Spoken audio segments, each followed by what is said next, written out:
5 to 6. So I'm waiting for the little clock to start back up.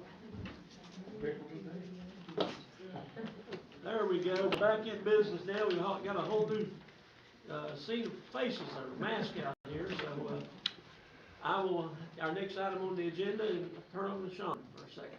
Okay, so we have the first initial draft of next year's fiscal year budget, and I'll say that the budget committee's met several times in the last couple of months, and the staff and I've done a lot more work to put this together. Total, the budget accounts for just over $93 million proposed, which is theoretically 7% lower than the current year. You take the COVID money out, it's more of almost right at the same, about 1% higher. So, you know, out of that 93 million, the budget for schools is just over 54 million, which I think we can all understand the biggest investment we can make is in our children. So Dr. Carter's here and several school officials. So I'd like to have them go ahead and make their presentation for the school board portion of the budget, and then afterwards we can peruse the remainder of the document. Yeah. Thank you.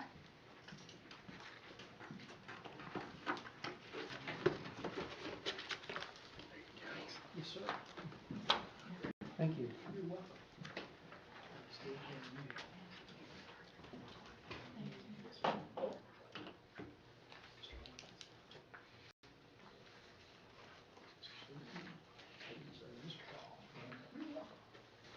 And I also have one for, actually, I guess, Mr. And then you'll to your records. So good evening. Thank you for allowing me to speak this afternoon and present the Smyth County Schools FY22 budget to the Board of Supervisors. We're coming to you with an exciting budget. Lots of good information, lots of good movement from a salary scale standpoint, and also from an insurance contribution standpoint. I would like to walk us through the budget book and explain some things within the budget book, and also go back and highlight some of the initiatives that we are able to accomplish through this budget. Let me start with the cover. And the cover is Madison Williams. She's a student in Ms. Rourke's class, 3rd grade at Oak Point Elementary School. Her parents are Jessica and Jonathan Williams. And we felt like she encapsulated the school year. And I want to tell you why. You can tell by her eyes, you can tell she's smiling, right? So you can see that she has a smile on her face, but yet she's wearing a mask. She's following proper mitigation strategies. She has a computer in her arms, and she's going to school. So that kind of summarizes their entire year. So we felt like that was a good illustration of what our academic year was this year, navigating the COVID crisis. So we'll begin, and we'll use page numbers just to highlight a few things. On page 8, if you look at accountability, and we all know that schools are based, their successes are based on accountability and attainment of SOL scores. And we approach this year again with accreditation waived due to the COVID crisis. On page 9, I would like to highlight the membership, the average daily membership. In our membership, we are budgeting for the FY22 school year 3,915 students. This year we budgeted 4,032. We have fallen below that. We ran our March 31st ADM, and we're about 65 to 70 students shy of our anticipated number for the FY21 school year. But you see that we do have a trajectory of membership falling in Smyth County schools. On page 12, and this ties directly to the budgetary side of our budget book, and it's the goal of Smyth County School Board. The number one goal is to find solutions to improve employee compensation and fringe benefits for all job categories in order to provide competitive salaries and benefits that attract and retain outstanding school division employees. And we know that that is a goal of the Board of Supervisors as well as Smyth County Schools. Now the funding, and the funding begins on page 16 in chart format. And I would like to share comparisons with you for the FY21 budget and the FY22 budget. With state revenue, we're seeing an infusion of state dollars, $1.8 million, highlighted in the first line the column, of the chart. Local revenue, historically, we have been budgeted at $8,215,575. And this year, speaking with Mr. Rutt and the Budget Committee, the amount of $8,489,511 has been considered, and we have built the budget reflecting that additional amount of $273,936. And at the end of the presentation, I will highlight what those funds are built to be utilized for. Federal revenue is hard to pinpoint at this point, so we do use current dollars going into next year because federal grants are not due until summer. So we use the same federal revenue expectation going into 22 that we have in 21. State sales tax is a bit misleading, and let me share why. In FY21, our state sales tax that we budgeted, $4,374,821. And I'd like to take you back a full calendar year, and we were dealing with the COVID crisis with unknown expectations for state sales tax.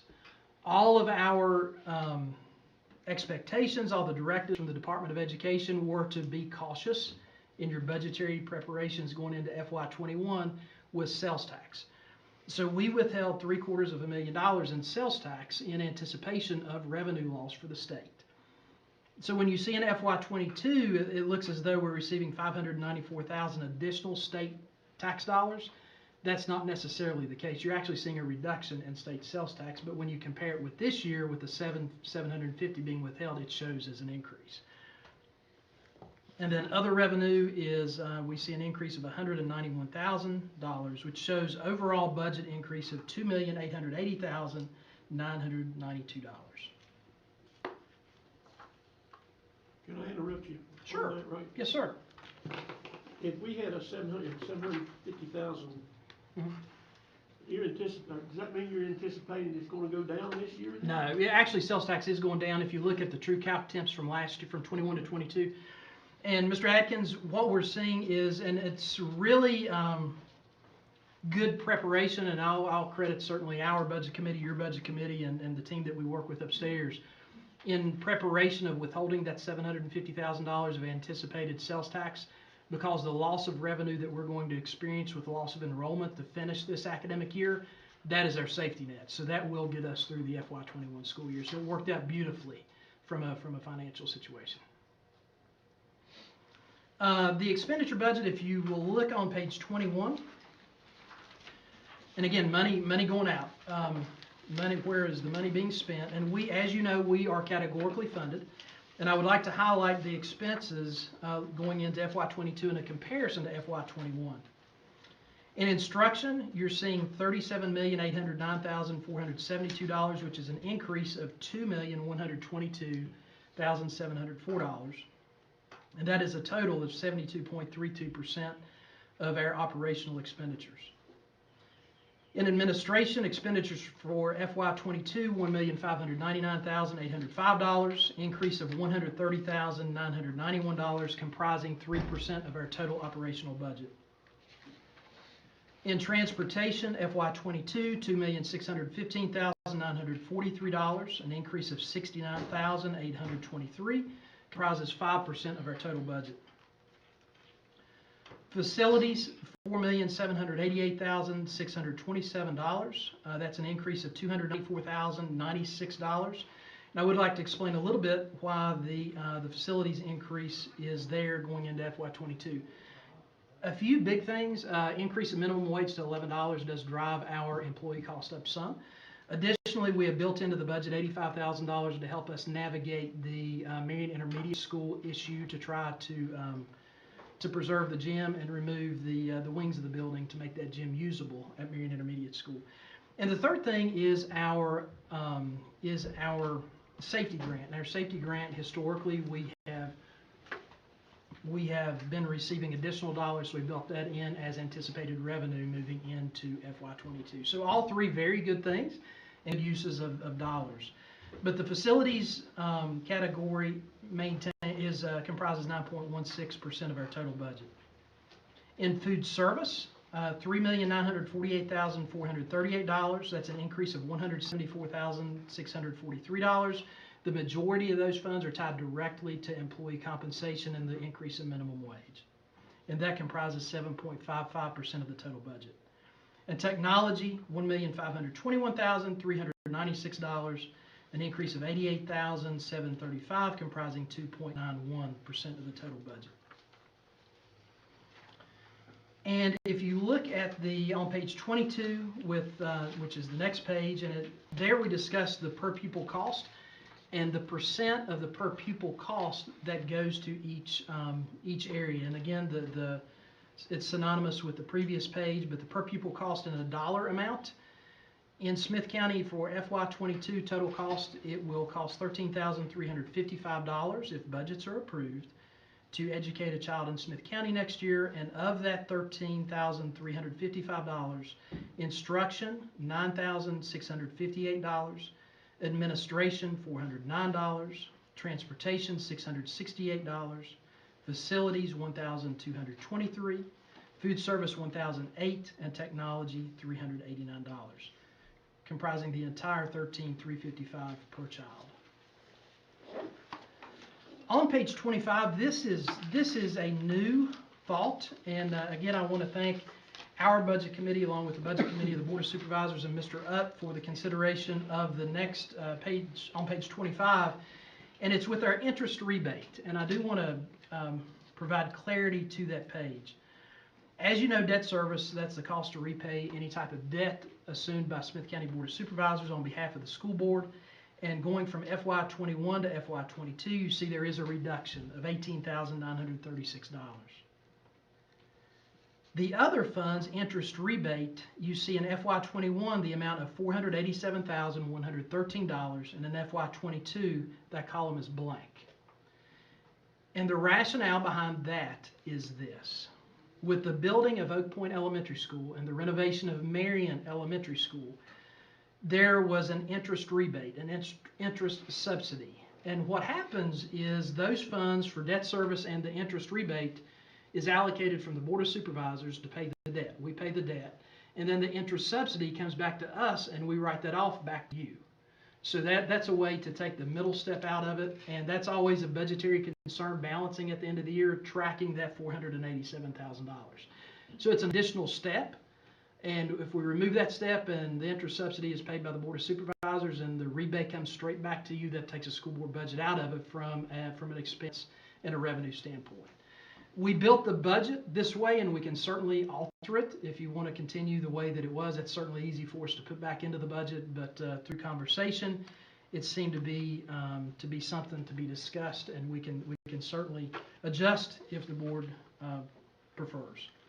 Well, what I don't want to do is for the assumption to be made that there's a reduction of funds of $487,000, because that's not the case. This is zero impact to operational budget. This is all tied to interest subsidy. Now let's look at total budget, operations and capital outlay together. This is on page 28. And FY21 budget, $52,080,844, and the FY22 budget, $54,455,787, an increase of $2,374,943. And on page 29, this is our local funding and required local effort. And as you know, the state dictates the amount of money that a locality has to spend toward education. And it's provided in calculation tools by the Department of Education to us. It's interesting going into FY22 for this fact. If you look at FY21, the required local effort is $7,623,971. In FY22, the required local effort is $8,280,937. There are three reasons for that increase, big reasons for that increase. The first is the compensation supplement for staff, and the state did put in the governor put in the budget, House and Senate, coming out of conference budget, has approved a 5% raise for teachers over the biennium. So with that, the state funds pick up about 60% of the total raise, meaning the locality has to find a way to pick up the remaining 40%. And historically, we have been able to do that through attrition. and through different types of things to find those funds. That's one area. The second area is at-risk add-on. And at-risk add-on, we're calling that the great equalizer, and what it does for us as a locality with some economic difficulties, it provides some additional funds to that locality, to the school system. What's interesting with that is there is a required local effort component to that, so that drives up the required local effort cost. And the third area that we saw an increase in from a required local effort contribution stance is in our Virginia Preschool Initiative program. And as you know, we have preschools in all of our 7 elementary schools, and they're quite successful. And those, what we find is there's additional, where we have been able to use operational money to make those work in all of our 7 schools. Some districts have not been able to do that, so they provided additional state dollars. And with those state dollars, it requires a local match. So that helped to drive the required local effort increase. That being said, the next column over in FY22, you're seeing that the budgeted local effort in operations at $8,489,511, that number that I used previously. That's an increase of $273,936, which brings us to, and the required local effort percentage is 103% of required local effort. So that means that we are 3%, being funded at 3% above the required local effort. And I do want to caveat that by stating that, keep in mind the required local effort increase from 21 to 22. So you've got to keep that in mind too. The 103% should not be something that's alarming at this point by any means. Because when you look at the increase going from FY21 to FY22, it certainly creates some difficulty maintaining that 108% of required local effort. We'd like to highlight a couple of things, just accolades for Smyth County Schools and just some statistical information. Smyth County Schools, beginning on page 30, we have 665 full-time employees, 56 part-time. 198 of our teachers, administrators have a master's degree, comprising right at 48% of our group. We have 451 participating in the local choice insurance program. And this budget that has been built and presented to you includes the completion of the teacher salary scale adjustment. And I stood before you a year ago with extreme uncertainty budgetarily. And we had worked with a group of teachers and some of our staff to build a compensation plan for our teachers that was robust but comprehensive, and it brought our salary scale from a trajectory standpoint in line to where it should be. And with the anticipated loss of revenue at the state level, we did scale that back to 1/3 of our original plan. This plan completes what I'm presenting to you from a salary standpoint, completes that plan that was presented to you last year. It also includes a 5% raise for all other employees with the exception of those impacted by the increase of minimum wage. And minimum wage, as we know, goes to $9.50 May 1, and then it goes to $11 January 1 of 2022. And we have this budget built to go to $11 per hour July 1 of this year, going ahead and making that jump at July 1, which will help a large number of our staff.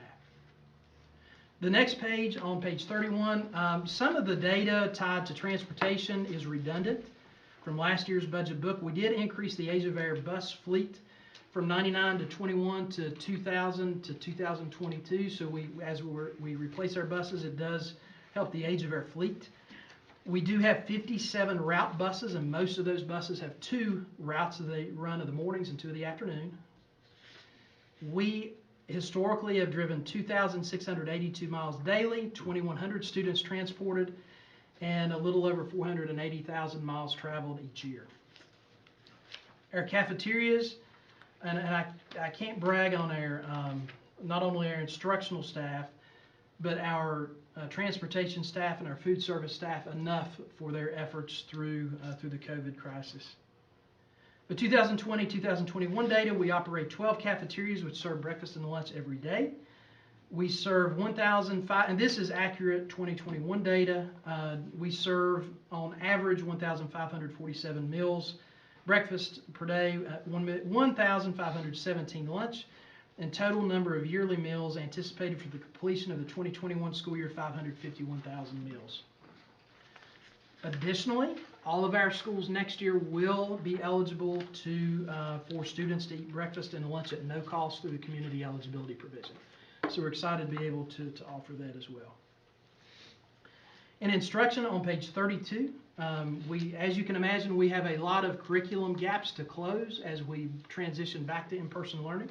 So our curriculum recovery team is working hard to identify those skill gaps and build instructional programs to meet those gaps and bring the youngsters where they need to be at this point in time.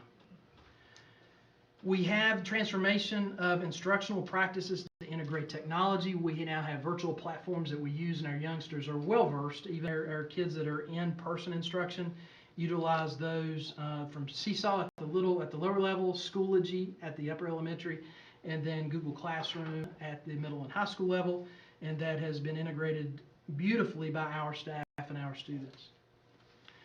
Extended, two things I would like that again we're really excited about. The next item, summer school will be extended. I'm not sure that the students will be as excited about summer school being extended. I didn't think I would ever say something like that, but we're excited about summer school being extended and being very focused on reading and math curriculum. And this is brand new for Smyth County Schools, kindergarten jumpstart camps. So we are implementing a program for our youngsters who are transitioning to school for the first time, an opportunity to visit our schools for a 2-week period and prepare for integration to come back into the schools. Now that is not Smyth County in isolation. That is a partnership through United Way of Southwest Virginia, through grant funds, federal dollars that they're infusing into the United Way of Southwest Virginia footprint. So again, something we have spoken about for years, and we now have the opportunity to implement, and we hope that we can continue in years to come because we know that that will benefit kids.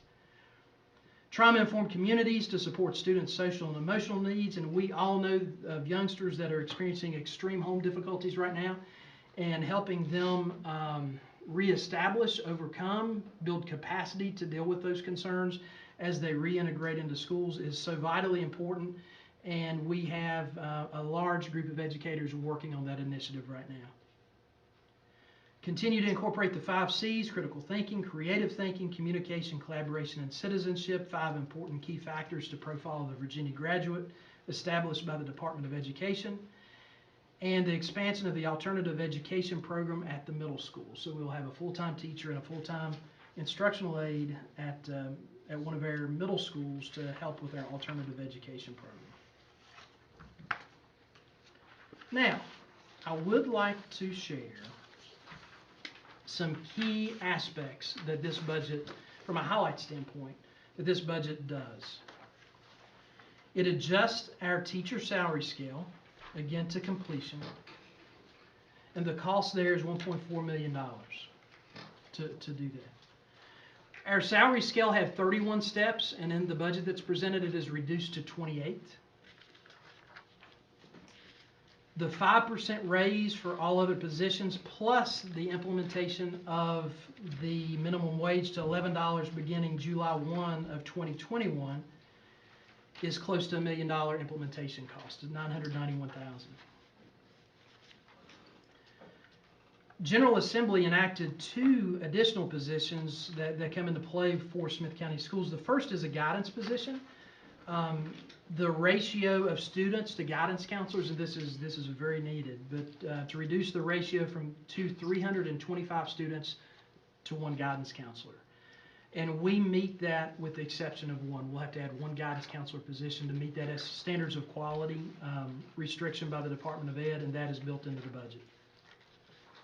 Additionally, to meet the social emotional needs of students as they transition back to school, there is a requirement, and for Smyth County it will be 1 new position, and it will be either an additional guidance counselor, it could be a nurse, it could be a school psychologist, it could be a behavioral analyst, or it could be a school social worker, and we'll continue to work with our board to identify that position and what role that person will play.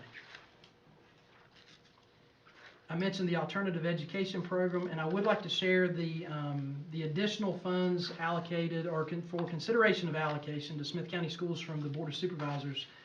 We have tethered those funds to help with insurance contribution. And as I do want to thank the Budget Committee, our Budget Committee. I do have with me today, I have Mr. Jesse Choate, who is our Board Chair, Ms. Susan Williams, who is our Vice Chair, and Mr. Williams, who also serves on our board, and part of our team from upstairs.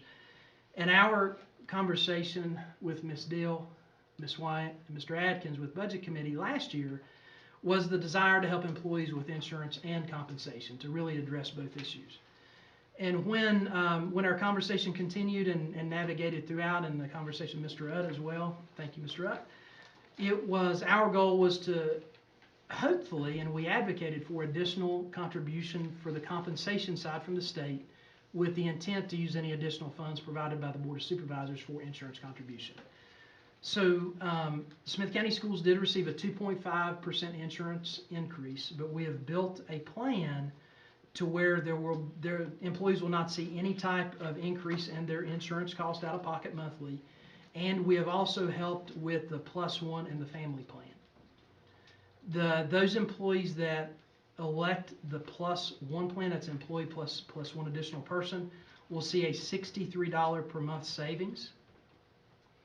And the family plan, those individuals who select the family plan will receive on average a $290 per month savings.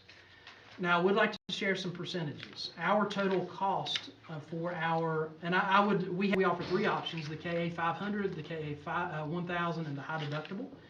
And I'm focusing on the 1000. This is not in your budget book, but I will be glad to provide the handout to you. So the family plan cost, the premium monthly is $2,047.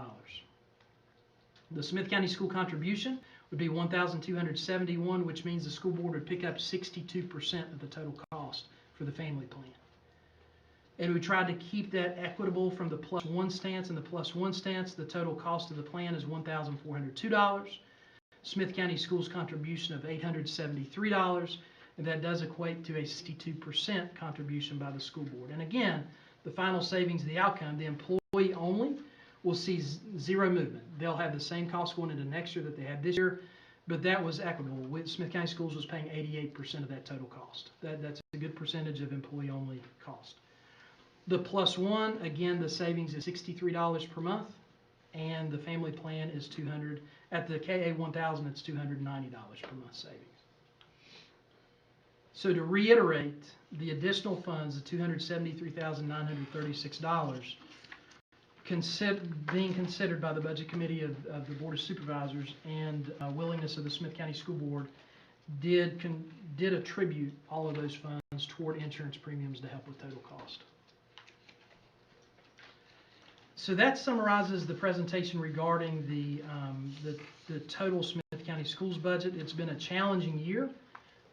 Our charge from the beginning was to take care of folks and to take care of our students by whatever means necessary, and we redeveloped an instructional program seemingly overnight to address that in March of last year, and built a robust virtual program coming through the summer, and that's a true testament to the abilities, the skill, the willingness of our staff to adjust midstream and do that. And I can't be any prouder than I am of our group of educators. Equally, our cafeteria staff, day after day after day through the pandemic, have came in and prepared bag lunches and meals to go out. They've ridden buses. Our bus drivers have came in and delivered meals to needy individuals, and it's just been a true testament to Smyth County as a whole, to everyone pulling together to help navigate and take care of the Smyth County Schools family through the COVID crisis. What questions may I answer for you? Mr. Chairman. Go right ahead. First of all, Dr. Carter, thank you for coming and presenting. Yes, ma'am. I would like to commend the school board for the excellent job they've done during this COVID crisis. They've certainly done an outstanding job.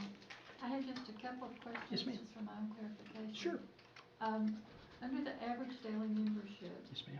in 2020 to 2021, there was 4,032 students according to the schedule. Yes, ma'am. And then for 21-22, it's projected at 3,915. Yes, ma'am. Which is a difference in 117 students. Yes, ma'am. And it's $13,255 per each student. Yes, ma'am. I guess what I'm saying, and I'm hearing even nationally, is COVID has created some new dynamics. Yes, ma'am. And I know that you all must keep a pulse on the the demographics of this area. Yes, ma'am. So I'm just curious to see, I know I'm hearing even from the colleges, things are never gonna return to 100%. And they're expecting maybe a 20% drop in on-campus Yes, ma'am. attendance. So that's where I wonder, where are we in Sure. the public school system? Because I've heard some parents say their children won't be returning Yes, ma'am. to public school because they've gotten adjusted to. Yes, ma'am. Neither good nor bad. Sure. You know. But how do you see that impacting the school in the future? That's a great question. And you're right, the dynamics have shifted. And Senate Bill 1303 is a Senate bill that was proposed, approved out of the General Assembly, and the governor has signed into law at this point. And it has a sunset date of August 1 of 2022. So in that bill, it states that school systems may offer a virtual option through the 21-22 school year. And we have worked with all of Region 7 to develop a Region 7 virtual academy to accommodate those families. Now, what we want, as we want with anything, we want education to be personalized. We want individual conversations. We don't want to send home a form and they check that's what they want and we move. We want conversations because we want to know what their concerns are and how we can address those, because our goal is for students to be back into public education. We want them in their brick and mortar buildings, not online. So we are accommodating that. We can, with wording with the code, it states may, not shall. You know, so shall offer is a completely different requirement than may offer. And we are taking that legislation to face value that we will offer a virtual option. We as Smyth County Schools will cap that number, and we haven't determined as a board yet what number that will be, but we will cap that number on the number of students that can matriculate to a virtual option.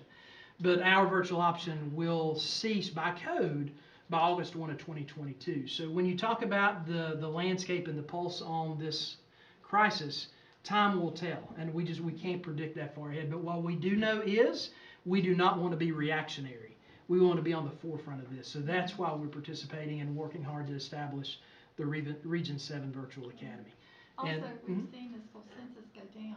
Yes, ma'am. We're seeing a trend of it going down. Yes, So I ma'am. just think that's something to, and I know you keep that in Yes, ma'am. mind with your projections and everything, but I think that's an important component. Yes, The ma'am. other thing, and I think Mhm. expressed in the budget committee, Yes, ma'am. I certainly want to see the salaries for teachers to be commensurate with adjoining areas, Mhm. especially the mid-range. Yes, ma'am. But I do have a problem with top skilled people getting an 18%. Yes, ma'am. increase. I understand that, and you expressed that during the That's budget one of committee the meeting. problems, Yes, ma'am. And we find ourselves in a situation of realizing that 31 steps is too many. A typical career in education is 30 steps. And when you have a salary scale that goes beyond the anticipated retirement point, then that creates some difficulty. And when you're reducing a salary scale with one swoop to go to 20 to 28 steps, that does create issues. So that's where we have landed, Yeah. and I that's just where we don't know are. that it sets well with the general public. I understand that. Yes, ma'am. I understand that. Mr. Chairman? Yeah. Will you elaborate on that a little bit? Turn your mic Oh, well, I mean, you're Dr. saying skilled is getting an 18% raise? at the higher end, Dr. Carter might address. I that. can. I'll be glad to. Mr. Stevens, let me take you to the page. Hang on one second. In your budget book, on page, well, in your budget book on page 36, that page actually reflected an increase or a salary scale that went to 31 steps. And we again, our goal would be to eventually get to 25 steps. And to do that, we had looked originally to drop to 29, and then to drop to 28 was additional $30,000 to drop to the 28,000. And Mr. Stevens, if you look at step 27, $56,900, and then $63,100 on step 28 with the bachelor's degree. And that's the only way to adjust that salary scale to reduce it, because those that were on step 27, if 28 was going to be the top, that number had to pull in at step 28. There was no other way to make that adjustment. So how many teachers do you have at this level? Or how many do you have? that 5. went The 18%? 5.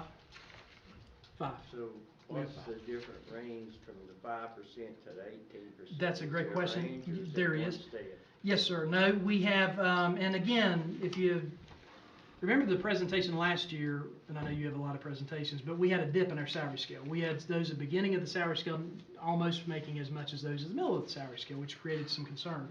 So with this, you're seeing the beginning of the salary scale not receiving much of a raise, but then it jumps up to 5% at step 9.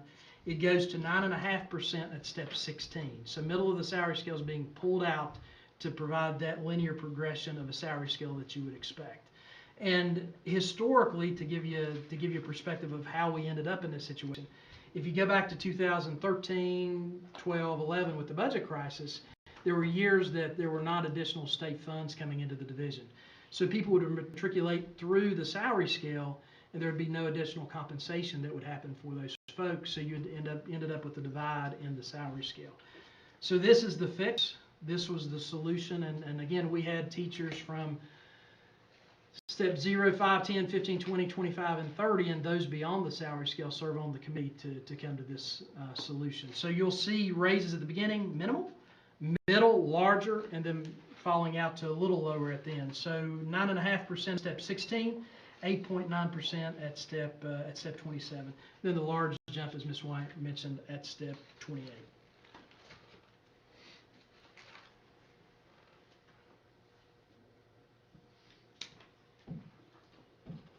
Any more questions?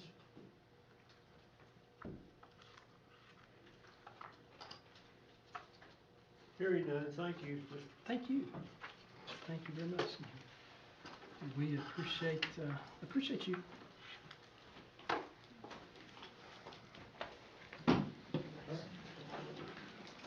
You know, I've often heard several times that I should never try and follow Dr. Carter in the presentation. So, thank you, Dr. Carter, for setting me up for failure. I just want to, I'll do a brief overview of the budget book that you have in your packet. In the memo, there's some draft highlights, and we can go over those, or I can give you the 30,000 foot overview. But basically, what we have here is a culmination of steady anticipated increases. Do I need to come up? Yeah, That help? I can't hear you. I'm sorry. So hopefully this will be better. So what we have is a culmination of steady revenue increases that we've projected through the Treasurer's Office assistance, along with a few new funding opportunities, I'll call it. We've talked several times about a proposed cigarette tax. We've talked about a proposed meals tax now that both of those are allowed for counties by the General Assembly. This proposed budget is a modest revenue projections for either one of those or both of those items. Right now, we are recommending a meals tax effective July 1st and a cigarette tax effective January 1st.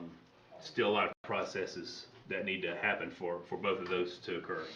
We also took the Davenport recommendations for option 3, really looking at the highest rank, knowing we can come back, step it back if we needed to, which was that 5% proposed increase on the water and sewer across the board for this fiscal year.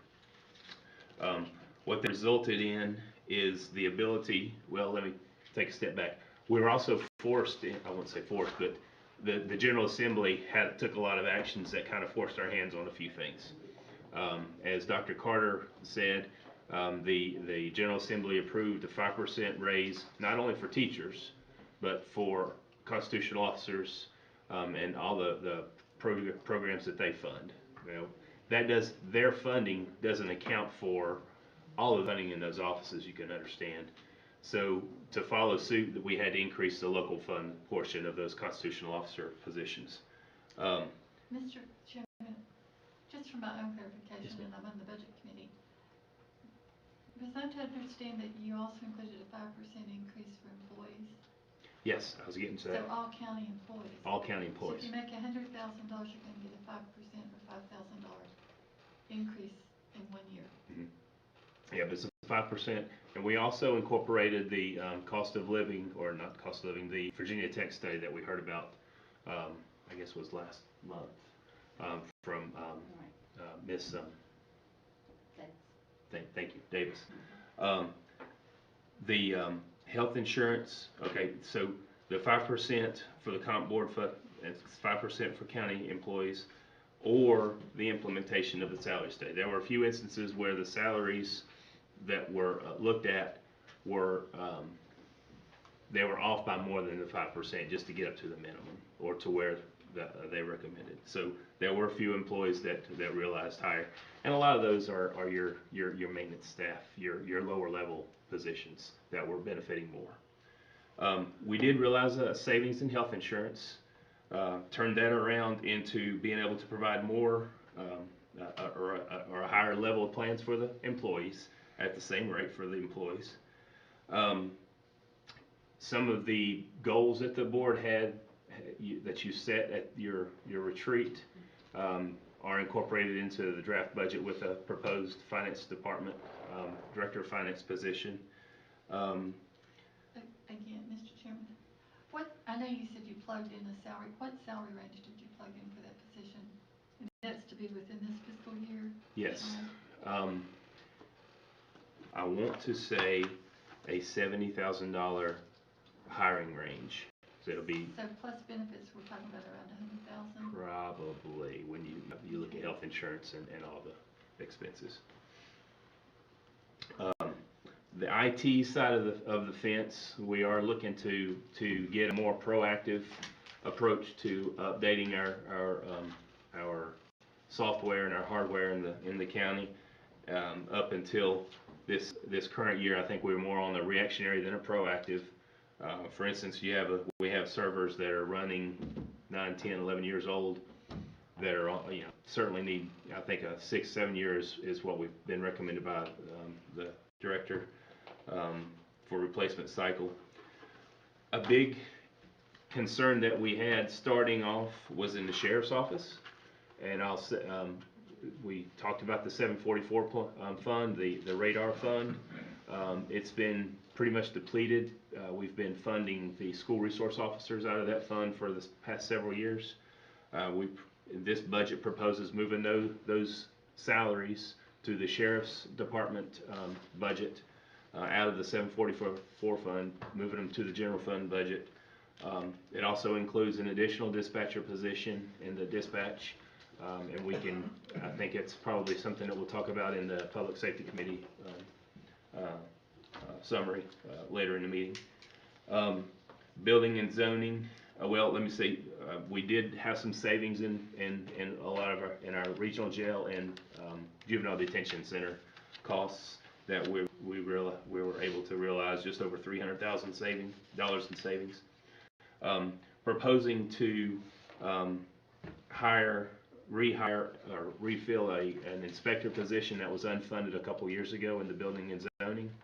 That'll allow us to reconstitute the litter pickup program or some other stronger enforcement efforts for cleaning up around the county. In addition, as we're looking at the hazmat billing that Mr. Crawford has been proposing to the board, there are some adjustments in the emergency management coordinator budget to account for those costs. We'll also see revenues to account for that also, to justify it. Building maintenance, some minor adjustments just for adding a few buildings that we've never had a budget for the sheriff's office, for instance, for general maintenance type things. If the air conditioner goes out, we've been robbing Peter to pay Paul in order for those things. So we do have a set aside for those kind of projects. Health department, our local health department, we are required to fund a percentage of their overall operations. And for many years, that percentage has been 37.325%. That funding formula has changed on the state level to benefit the Smyth County. It's to a detriment of other counties, but I'll take all I can get. So our number over 3 years is going to go down to below 20%. So this budget does realize a 5.9% savings, and next year will be another 5.9, following year another 5.9. We do have a list of contributions I have there in your packet. I won't read all of the the funding there, but we are proposing funding some agencies that provide services to the county. Modest increase to recreational costs with the 3 towns in partnership with them. It's just probably less than $10,000 overall for the 3 towns. The library has proposed or requested an increase from the $660,000 to just shy of $830,000. We were able to talk to them and work out a recommendation that would allow them. It goes maybe $720,000 or something. It seems like it was a $70,000 or $60,000 hit or increase. Mr. Chairman, Sean, did the director there talk to you about a grant that they're looking at? I think it has to have the support of the county to apply for it, and there's a time frame on it. I can Did reach she out speak to her. with you? Sure. That doesn't ring a bell, but I can certainly reach out to her first thing in the morning. I thought she had. And she likely, I've been going through emails the last week and a half, so she may have. But I'll definitely reach out to her first thing in the morning. It'd be nice to not lose that. No, yes, ma'am. What the additional funds will allow her to do is to not only get the library collection back up to what she calls a market norm. They're going to increase outreach efforts. With this COVID, they've realized that a lot of folks can't get to the libraries to use the services. They want to increase programs for senior citizens. She has an interesting program for job skills training. And one thing that's a big lack that we lack right now is soft skills, interview skills for younger employees or younger citizens. She wants to try and tackle that issue, and then help with health management for the citizens, some type of classes. A big increase in the draft budget compared to last year is CSA. You may remember a couple months ago we had a rather large budget amendment, $900,000 budget amendment to account for the true CSA costs. This budget, I think, I'm not going to promise that we won't have a budget amendment, but this budget gets a lot closer to those true costs. We may end up having a $100,000 budget amendment rather than a $900,000 budget amendment. So we're trying to propose or account for that money ahead of time.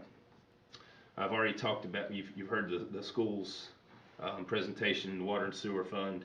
I have an actual capital improvements plan dedicated in Fund 502, set aside $1.4 million program. Also includes some financial resources that we can help fund that, and that's in your packet. But the most important thing, in my opinion, are the last 3 pages of the budget book. And that's the financial management policies, and those are the policies that will govern what we do, how we spend money, how we try and set up reserve funds, debt in the future, whether we're too high in debt or we can afford it. If we have enough money in the bank to I guess you call it that rainy day fund, to account for any emergencies that may pop up. What I would like to ask, and I don't know if we need to do it right here or during the budget committee reviews, but there will need to be at least 4 public hearings scheduled. Not necessarily anticipating any action. I'd like to recommend public hearings on the budget to be scheduled for the May 11th board meeting to budget or the budget itself, the proposed budget, for a proposed meals tax, for a proposed cigarette tax, and for a proposed increase in the water and sewer rates. So you probably know, real estate or anything else, if you advertise say a 5% increase in real estate rates, you cannot adopt a budget that has a 6%, but you can adopt a budget that has 3%. So I would recommend having those budget or those public hearings advertised with a 6% meals tax, 40-cent cigarette tax, and 5% on the water sewer rates. And I'll open the floor to any conversation or questions you may have.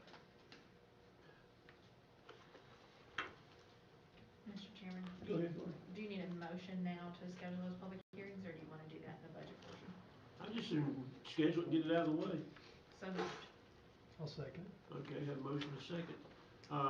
This is on, you have times picked out?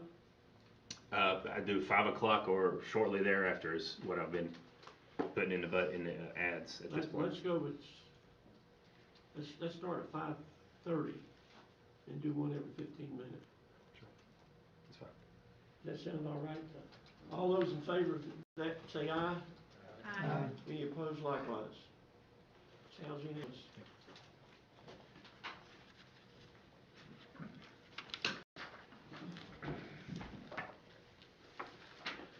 Now, we're into the old business of the planning commission recommendation. We'll start with the special use permit by Gregory Gordon for restaurant on Allison Gap Road. I have Clay Williams here to provide the report from the planning commission. Thank you. Good evening. So following last month's public hearing, the planning commission debated Mr. Gordon's special use permit application, and ultimately Commissioner Wagner made a motion to recommend approval of Mr. Gordon's proposed restaurant. Mr. Davidson seconded that motion, and that motion passed with five positive votes and 2 members were absent. All right. Any discussion by this board? Hearing none, that's one of our recommendations, so all those in favor say aye. Aye. Any opposed likewise? Sounds unanimous. Okay, and the second application we had that night came to us from Mr. David Peak. He had requested a special use permit for some apartments in the residential zone. Following the public hearing, the planning commission, Commissioner Dean made a motion to recommend to the board that Mr. Peak's application be denied. Mr. Davidson seconded that motion, and that motion passed with 3 yeas and 2 nays. All righty. I myself, and it's hard for the chairman to speak up, I myself find it hard to vote against progress. But what I would like to see happen here, and before we vote on it, I'd like to see us to send it back to the planning commission and ask them to put restrictions on it and try to get it passed that way, as opposed to us trying to write the restrictions. We're not planners. We're board of supervisors. They should know better, have better guidance. So I'd like to see us send it back to them and let them put restrictions on it. I don't know how I'd like to hear the rest of the board's opinion on that, how they feel. Mr. Chairman, Yes. I'm no attorney, but I would think we need to vote on whether we're gonna accept their recommendation or not to start with, and then if we don't, go a different way. So, that's just my opinion. They sent us a recommendation to turn it down. Right. I mean, are we gonna accept that or deny it or send it back to special, I guess is what I'm trying to say. So how do you get from point A to point B? Well, that's it. I'm hoping that we can turn that one down and then send it back. We will have to vote on that. That's, actually, if I may, Mr. Chairman, that's exactly what I was going to recommend to, if that's the direction that the board would like to go, would be to deny the recommendation and direct the planning commission to work out some details that they could accommodate. Mr. Chairman, if this is the time for the discussion, I think all 7 of us have kind of a different point of view that I think would be important to incorporate as part of the discussion instead of just sending it back without expressing our thoughts. That's what I thought, we're discussing, the recommendation is to turn it down. We're discussing that, and I feel like that's what we need to do.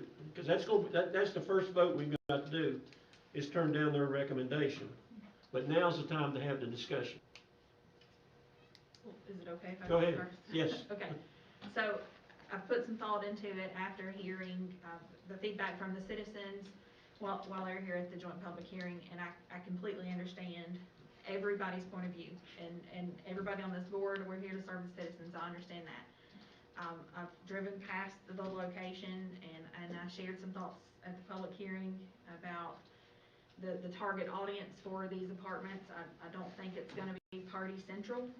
These are professional students that are gonna live here. I ran for the position on this board to grow this county, and I just have a hard time voting against growth. I have a major issue with that. I do understand the concerns of the citizens that live nearby, but driving past the property, just a stone's throw down the street, there's already apartment buildings there. So I guess I don't understand the less than a quarter-mile difference in one location of the apartments to the other.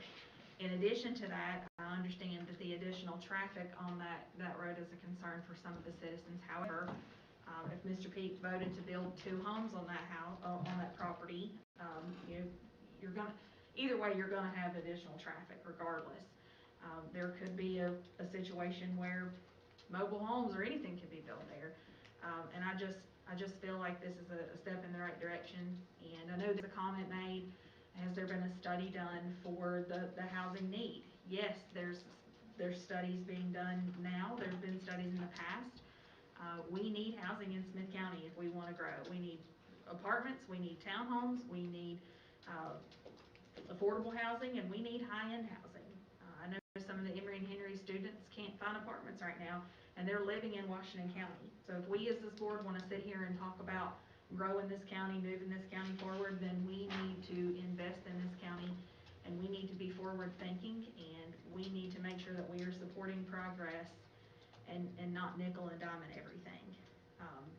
So that's my opinion, and I'm in support of denying the Planning Commission's recommendation and sending it back and putting some conditions on the special use permit. And in my opinion, if this wasn't allowed in this district for zoning purposes, then this technically wouldn't be allowed as a special use permit. So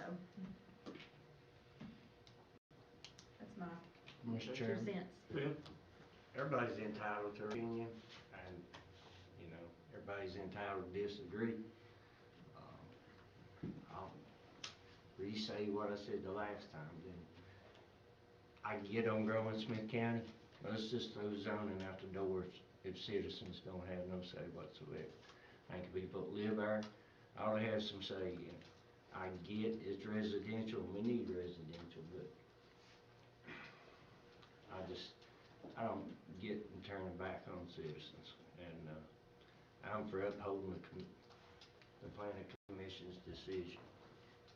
So I don't know how you're gonna bring that for a vote, but you're the chairman, but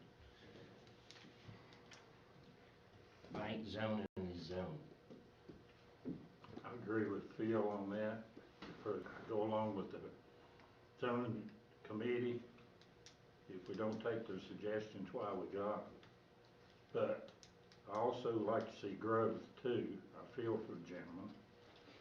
There's got to be some way they can work it out, and maybe he can reapply and him and Clay get together and maybe do something, figure out something. But I'm gonna go along with the commission on their recommendation. Mr. Chairman, Go ahead.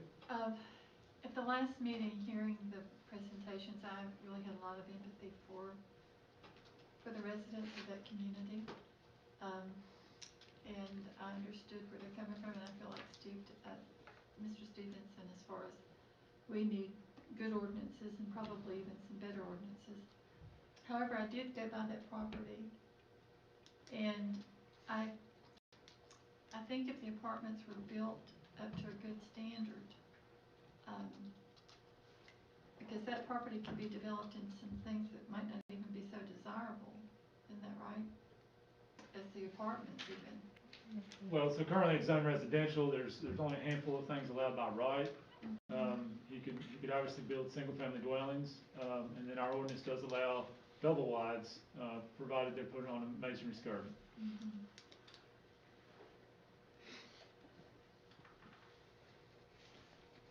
Any more discussion? Okay, we're voted, the recommendation is that we deny it. So all those in favor of upholding the planning We need an actual motion in a second.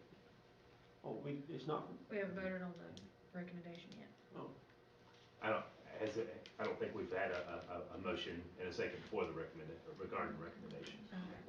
Mr. Chairman, I make a motion to uphold the planning commission's recommendation. Okay, got a motion to uphold. Second. Motion is second. We've had the discussion, did it a little bit backwards there, but we've had it. All those in favor of upholding, say aye. Aye. Any opposed? I'm confused. Okay. I am too, because, Can we do a hand vote on this Isn't- and for I me? think we're gonna have to here. but just going back to how we voted on the special use permit for Mr. Gordon, it was a committee recommendation. And then Right. we voted on the committee recommendation.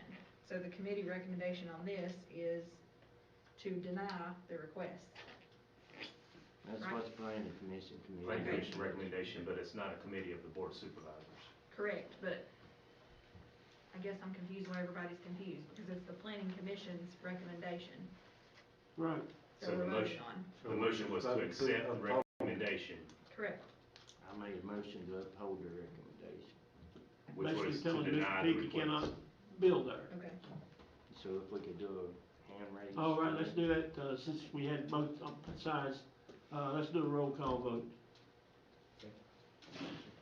Then this is to accept the recommendation from the planning commission to deny the request. That's correct. Thank you, George. Mr. Atkins, Yes. Mr. Sturgill, No. Mr. Stevenson, Yes. Mr. Ratliff, Dr. Ratliff, No. Ms. Wyatt, No. Ms. Deal, No. Mr. Call. Yes. Motion fails. There's 4 noes, 3 yeses. Okay. Mr. Chairman, I'd like to make a motion to send this request back to the planning commission for reconsideration and working with Mr. Peak to add possible conditions on the special use permit that would allow the development of the apartments on his property.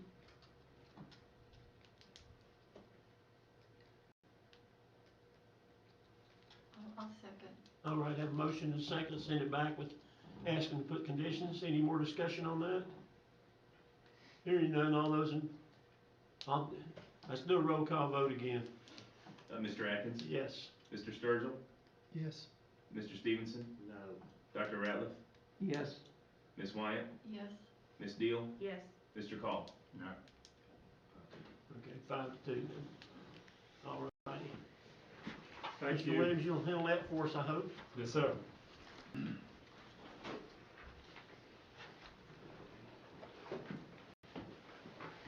Board retreat review. Page 86 to 81 of your. I'll be very brief on this. You presented the board retreat summary at the March meeting, I apologize. But what I'd like to do is bring it back up for the actual vision that was proposed. Smyth County is the place to be. The mission statement of providing excellent services to enhance the quality of life for all and to make Smyth County the best place to live, work, and visit. And then the list of values that we have proposed. You also had the 5 main goals that we set up, goals surrounding economic development, organizational structure, infrastructure, investment, housing, and what I call community investments, which included the comp plan, broadband, public safety, citizen engagement. I would like to recommend or request that the board consider actually adopting this as your plan or goals for the future, and we'll use this and to help or lead the way in all the things that staff recommends to the board and actions that you'll be taking. And this is a living document. It's something that as goals change or as priorities change, it should be amended. But I would like to throw that by the board. Mr. Chairman, Yes, ma'am. I know we worked on this for several hours, and I think there's some very valuable things in it. There are a few things that concern me. First of all, I think even as I mentioned at the retreat, I would like to see some community involvement in this. I don't feel like just as 7 members, I feel like we have a community that we serve, and I'd like to know what their vision is and what their thoughts are on it. I feel like we're limiting that when we go ahead and approve a plan without that input. There are a couple of specific things in here that I think are almost so segregated to a select few, and it's not a slaughterhouse. A slaughterhouse normally is over $1 million. Is that really what the public wants, just for example? So I feel like there needs to be a little bit more work on it.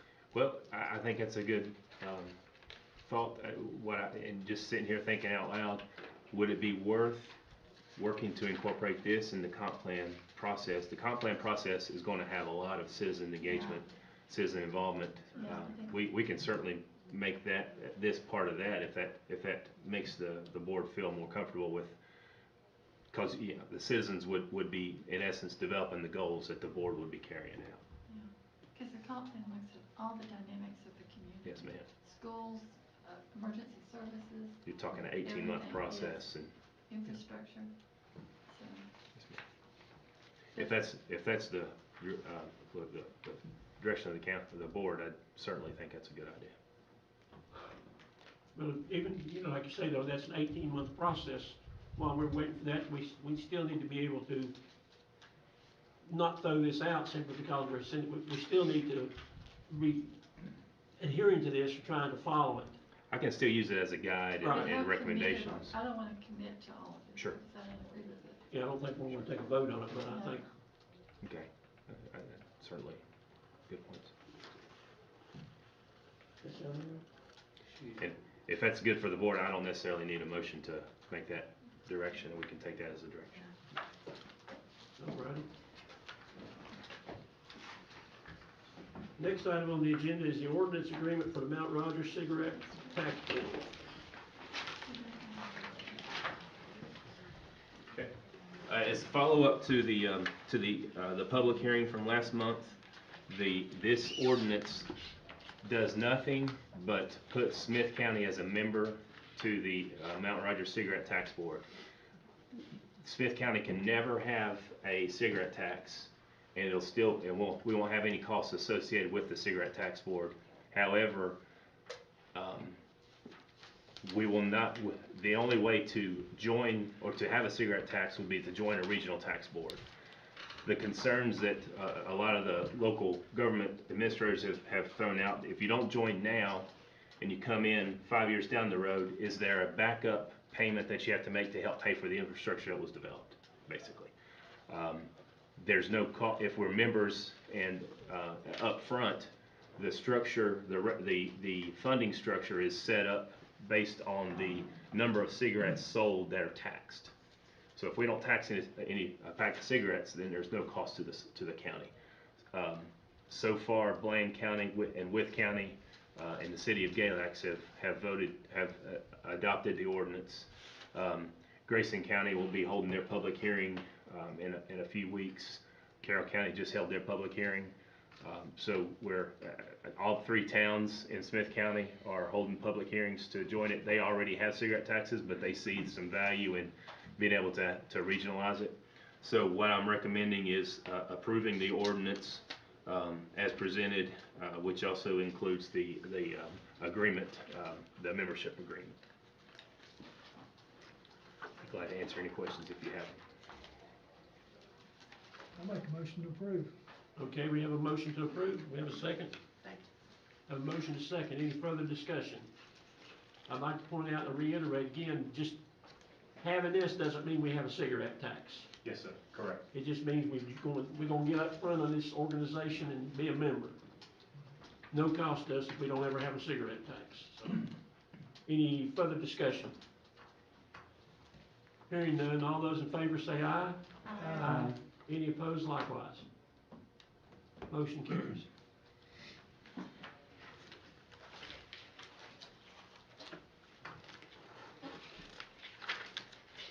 All right, I think we're to the committee reports now. Appointment committee. That's mine, I think, Mr. Chairman. Yes, sir. That appointment committee met on March 30th at 1 p.m. It was myself and Mr. Atkins. Mr. Utt presented the following appointment recommendations to Southwest Virginia Emergency Medical Service Council. Curtis Crawford as Smyth County representative to the Emergency Services Council Board to replace David Haynes. Hill High Fire Chief who's stepping down. Mr. Crawford's term will last 4 years and will expire on 4/30/2025. Second recommendation was Whitfield Community College. Malcolm Brown's term expired on June 30th, on June 30th, 21. The college has reached out about his reappointment because their board's nominating committee is proposing to nominate Mr. Brown to serve as their next board chairman. Mr. Brown's term will expire on June 30th, 2025. Mr. Atkins made a motion to approve the appointments. I seconded the motion. It was unanimous, and no further business. We adjourned the meeting at 1:10 p.m. All righty, it's committee recommendation. Let's vote on them one at a time, just for clarity's sake. First off, Southwest Virginia Emergency Medical Service Council Board, Curtis Crawford. All those in favor say aye. Aye. Any opposed likewise? Sounds like it's unanimous. Whitfield Community College Board, Malcolm Brown. All those in favor say aye. Aye. Any opposed likewise? All right, sounds like the ayes have it. On to the meeting of the Broadband and Telecommunication Committee. Okay. I called the meeting to order at 2:02 p.m. Joe Puckett, General Manager with Point Broadband, presented information on the VAPI grant and Point's plan for broadband expansion into various areas of the county. He provided a map showing the proposed fiber line layout into the areas that would be serviced by the grant. He also added that Point would use their own money to cover the cost of additional expansion into adjacent areas of the project. Contract negotiations are underway with the Department of Housing and Community Development to enter into an MOU with the Planning District Commission. Point is working to set a schedule to track the progress of the project. Brian Reed noted that the Planning District Commission will be the fiscal agent for the project and handle all contract negotiations. They will be asking for assistance from localities as the project moves forward, which Point will be doing as soon as the contract is put into place. Mr. Reed added that various grants are available for smaller areas. Community marketing opportunities are encouraged to promote the project.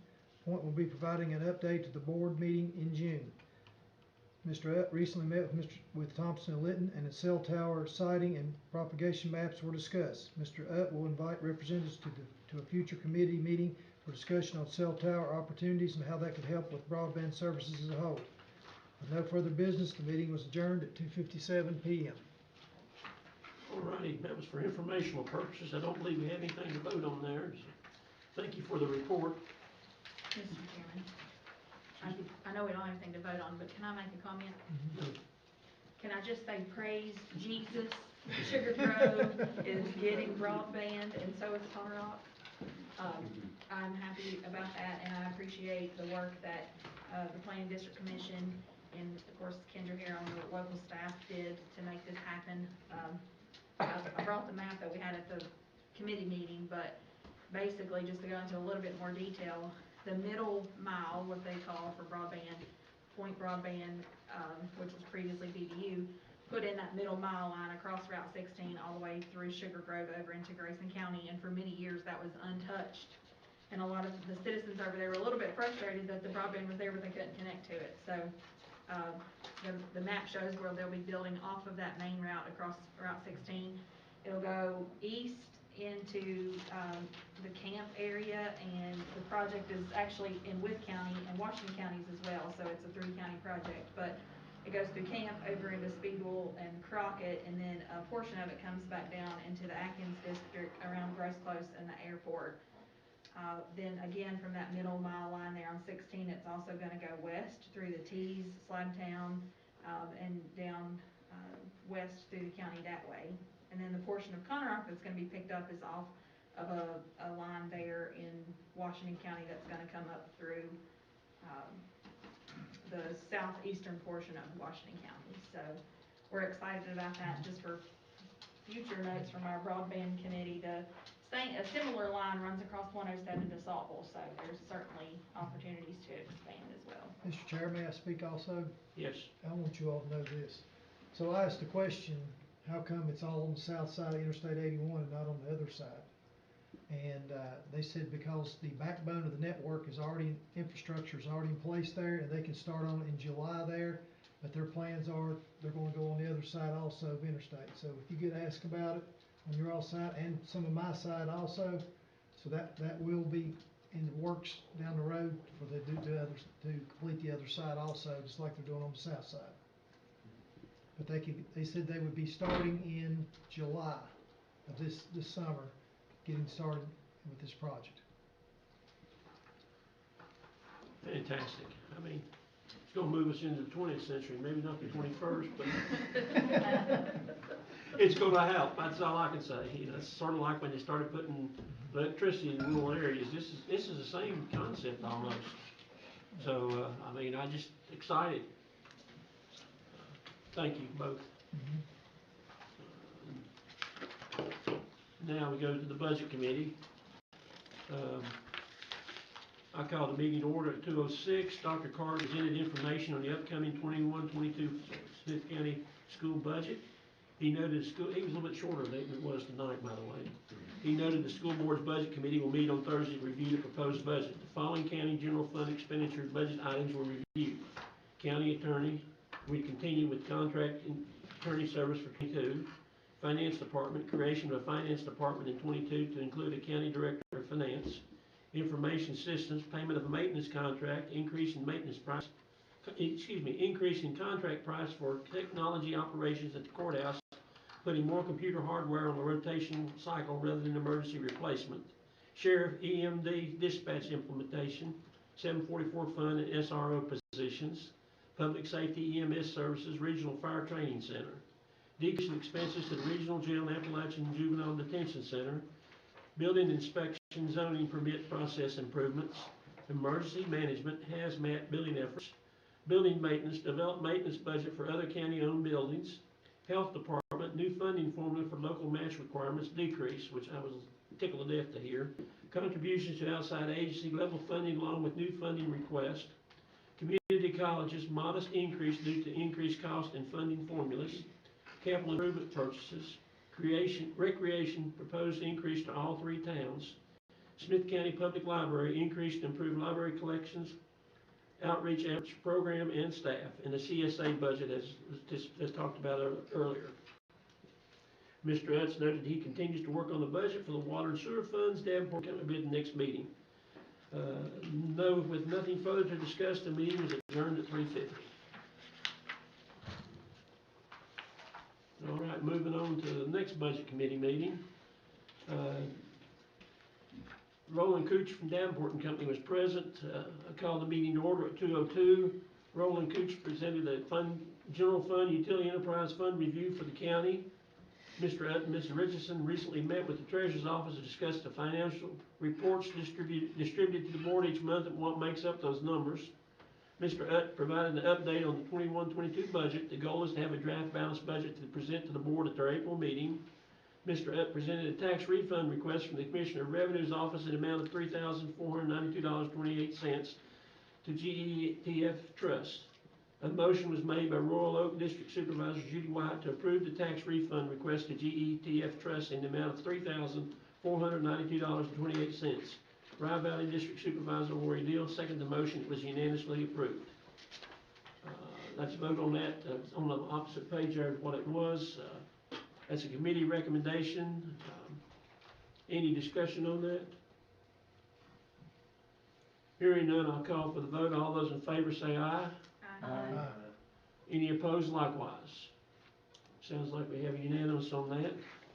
The committee discussed the COVID funds and the guidelines for using of the funds. With nothing further to discuss, the meeting was adjourned at 3:41. Mr. Chairman?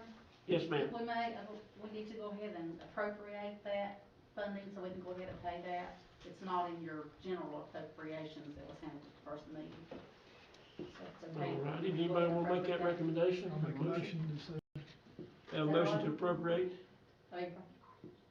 We've already paid it. That was actually recommended as action from the last board meeting and taken care of. Okay. Okay, I beg your pardon. Yeah, Sorry. that was appropriate. I'll withdraw my motion. Okay, I'll ignore that. Sorry about that. All righty, we were an active budget committee. We had another meeting on Tuesday, March 30th. I call the meeting to order at 2:00. Ms. Heidi Campbell, clerk of the Smyth County General District Court, met with the committee to discuss her budget request for fiscal 21-22. Ms. Campbell has requested the county fund a salary supplement of $5,000 for each of the 6 staff members in her office, totaling $30,000 for the year. Ms. Campbell discussed the steps her office has taken during the COVID-19 pandemic to ensure fees were collected, although the issuance of traffic tickets declined during the time period. She explained the measures that were implemented by her department to reduce costs.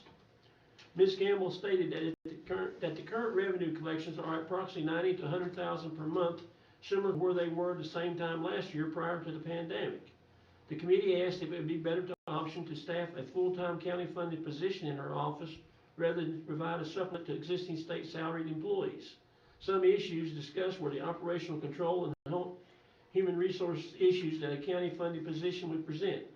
Ms. Campbell also spoke about Juvenile Domestic Relations Court and the important services it provides to the Department of Social Services and the money the Juvenile Domestic Relations Court saves the county. Ms. Campbell explained the existing disparity between Smyth County District Court salaries and those in the surrounding counties.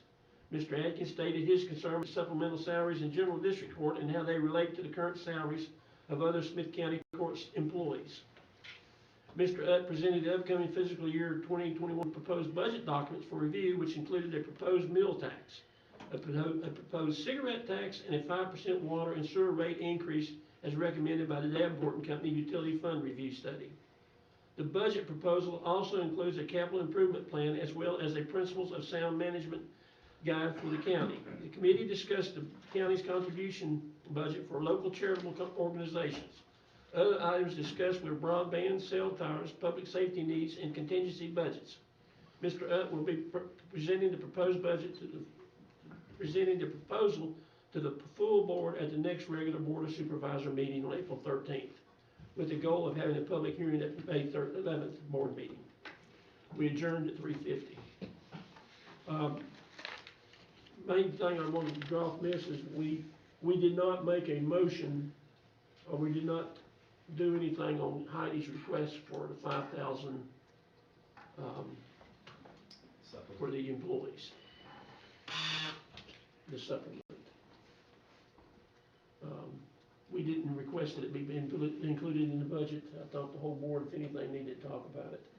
And my objection, you know, they probably will deserve it, but we spent this budget we built trying to get salaries in line, getting people where they need to be, and then the first thing we do is turn around and give a supplement to get everything out of line again. And I just, as much as I feel like they probably need it, I don't want to blow it right off the gate. And that's why we as a committee didn't vote for it. We just didn't take action. And I wanted the full board to know the request and what we had done. Is that a fair synopsis of what? I'm in agreement with that. I don't think you rebuild Rome in 1 year. Yeah. The biggest problem I have is some people getting 18% raises. That just blows my mind. Yeah. I'm for anybody making a fair salary and stuff, but I think you ought to be fair. But that's what we did here, you know, as much as we felt like they probably needed it, let's massage it into the future years where everybody can benefit from it and not just one. I agree totally. So, okay, moving on. Oh my, another budget committee? One more. April 6th, we met again. Dr. Dean Sprinkle, president of Withville Community College, was here electronically, and Malcolm Brown, vice chair with the board, was also, he was present in the room. Dr. Sprinkle gave a presentation on Withville Community College fiscal year 22 budget, along with information about tuition rates, college stats, student data, and the programs offered by the college. He also provided an overview of how the local budget funds provided by the county are spent. The committee discussed free tuition opportunities for students with Mr. Brown, and he noted it was a possibility, though, the WCC through the Withville Community College Educational Foundation. But currently, there is uncertainty with what the governor's office will be doing regarding community college funding. The committee thanked Dr. Sprinkle for the presentation and expressed their appreciation for the vital role played by the community colleges. Mr. Utt presented a draft 21-22 budget, which includes a 5% water and sewer increase, and Davenport and Company will be at the April board meeting to discuss their utility study findings. Mr. Utt will also provide an overview of the draft budget at that meeting. Mr. Utt and the committee reviewed the draft budget documentation. After further discussion, Rye Valley District Supervisor Warren Deal made a motion to recommend the Ordinance Committee review the process to allow delinquent personnel property taxes to go to collection, similar to the process for delinquent real estate taxes. Royal Oak Supervisors Judy White seconded the motion. It was unanimously approved. All righty, we have a motion from the committee, and that, make a motion to recommend the Ordinance Committee review the process to allow delinquents. So we're making a motion to be sent to committee. Any discussion on that? Hearing none, all those in favor say aye. Aye. All those opposed likewise. Hearing none, it was unanimous for send it to committee. May I make, Yes, sir, go right ahead. the quick thing about the community college? BHCC serves the students of Northwood and Chilhowie, and the Marion schools are served by WCC in Whittle. Virginia Highlands Community College, when we're meetings, they're using their COVID funds that they're getting, and they're going to offer tuition free for students that live in the Chilhowie Northwood area. So I hope WCC follows suit in the Marion area also, but that will be a huge help. So there's a lot of kids next year looking to take advantage of that opportunity. And I send them a school zone map so they will know by address who lives in which zones, because I think they've got a lot of people trying to take advantage of it now. So that's a good thing. So if anybody asks you about it, that's a good thing that Virginia Highlands Community College is doing. So hopefully that Whittle will do the same for the Marion area. Well, in the discussion they had with us, just to clarify a little bit, and y'all can tell me if I'm wrong on it, Malcolm Brown, they're wanting to do it, but they had some hesitation about what the governor was going to do. In other words, something with the foundation and the governor, and I don't know how to say this, but they were basically questioning whether Virginia Highlands could really do what they're planning on doing. If they can, then Whittle's going to do the same thing. That was the comment that was made. Well, I mean, they've advertised it and they're already taking applications for it, so it's, as far as I know, it's all, what did you say, all head go? Then I would expect we're going to have the same thing for the Marion students. That'll be a great thing for our county. What's the name of that grant thing? Well, they're using COVID funds that they're getting, COVID, and the CARES Act money, and they're using that to pay the tuition for a lot of students. All right. Alrighty. Other business, the committee added they would look like for Tom Burkett, the treasurer, to provide financial updates at the board meetings on a quarterly basis. So I guess we dumped that on Mr. Utz to coordinate that with the treasurer. We did have a budget amendment that we needed approval for, the Economic Development Authority, Fund 4. A motion was, I'm going to read the numbers, you've got it in front of you there. A motion was made by Rye Valley District Supervisor Lori Deal to approve budget amendment number 7 as presented. Royal Oak District Supervisor Judy Wyatt seconded the motion. It was unanimously approved. And basically, we had some money coming in, and we're letting that money go back to the Smyth, or go into IDA to be used. Any questions or comments on that? Or clarifications? Hearing none, all those in favor say aye. Aye. Any opposed likewise? Sounds like it's unanimous. We had a trial fund grant of 5% revenue sharing for solely Smyth County Machine and Space out of Bourbon. Those funds can be paid out of the Economic Development Activity Fund following the anticipated approval of the Budget Amendment 7 as presented above. So a motion was made by Royal Oak District Supervisor Judy White to approve payment of the trial grant revenue sharing fund as presented. Rye Valley District Supervisor Lori Deal seconded the motion, and it was unanimously approved. Basically, we're paying the $18,000, so all those in favor say aye. Aye. Aye. Any opposed likewise? Hearing none, the motion carries. Mr. Utt reported the county has a 50% revenue sharing arrangement with Wythe County for the personal property taxes collected from the airplanes at the Mountain Empire Airport. Total taxes collected for year 2020 were $3,649.80, so Smyth County owes Wythe County $1,824.90. A motion was made by Rye Valley District Supervisor Lori Deal to approve the payment to Wythe County for the shared airplane personal property tax for the tax year 2020. Royal Oak Supervisor Judy White seconded the motion, and it was unanimously approved. Any discussion on that? Hearing none, all those in favor say aye. Aye. Any opposed likewise? Smyth, Hearing none, motion carries. Mr. Utt presented an invoice from BIA Municipal Software, who provides the technical support for the county's financial system. In the past, this bill was paid after the start of the new fiscal year, but paying prior to May 1 would realize a 3% savings around $452 for a total of $14,624. A motion was made by Royal Oak District Supervisor Judy White to pay the invoice to BAI Municipal Software in fiscal year 20 out of the Board of Supervisors capital outlay line. The motion was seconded and Lori Deal, and then by second, I'm getting tongue tied now. The motion was seconded by Lori Deal and unanimously approved. Any discussion? All those in favor say aye. Aye. Any opposed likewise? Yes, sir. One thing I did fail to do at the budget committee was ask that this one be appropriated, so in order to realize that savings, we need payment before May 1st. So I'd like to recommend, if it's possible, to appropriate those funds also. Do I hear a motion to appropriate? So moved. We have a motion to appropriate those funds. Do I have a second? Second. Have a motion to second. Any further discussion? All those in favor say aye. Aye.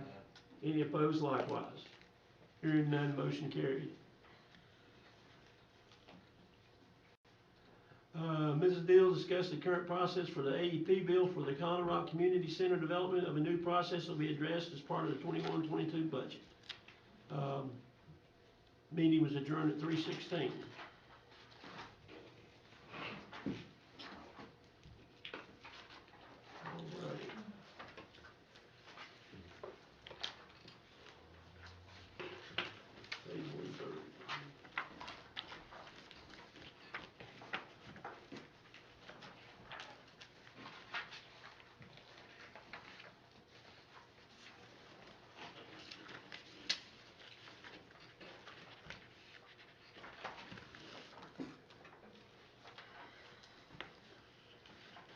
Okay,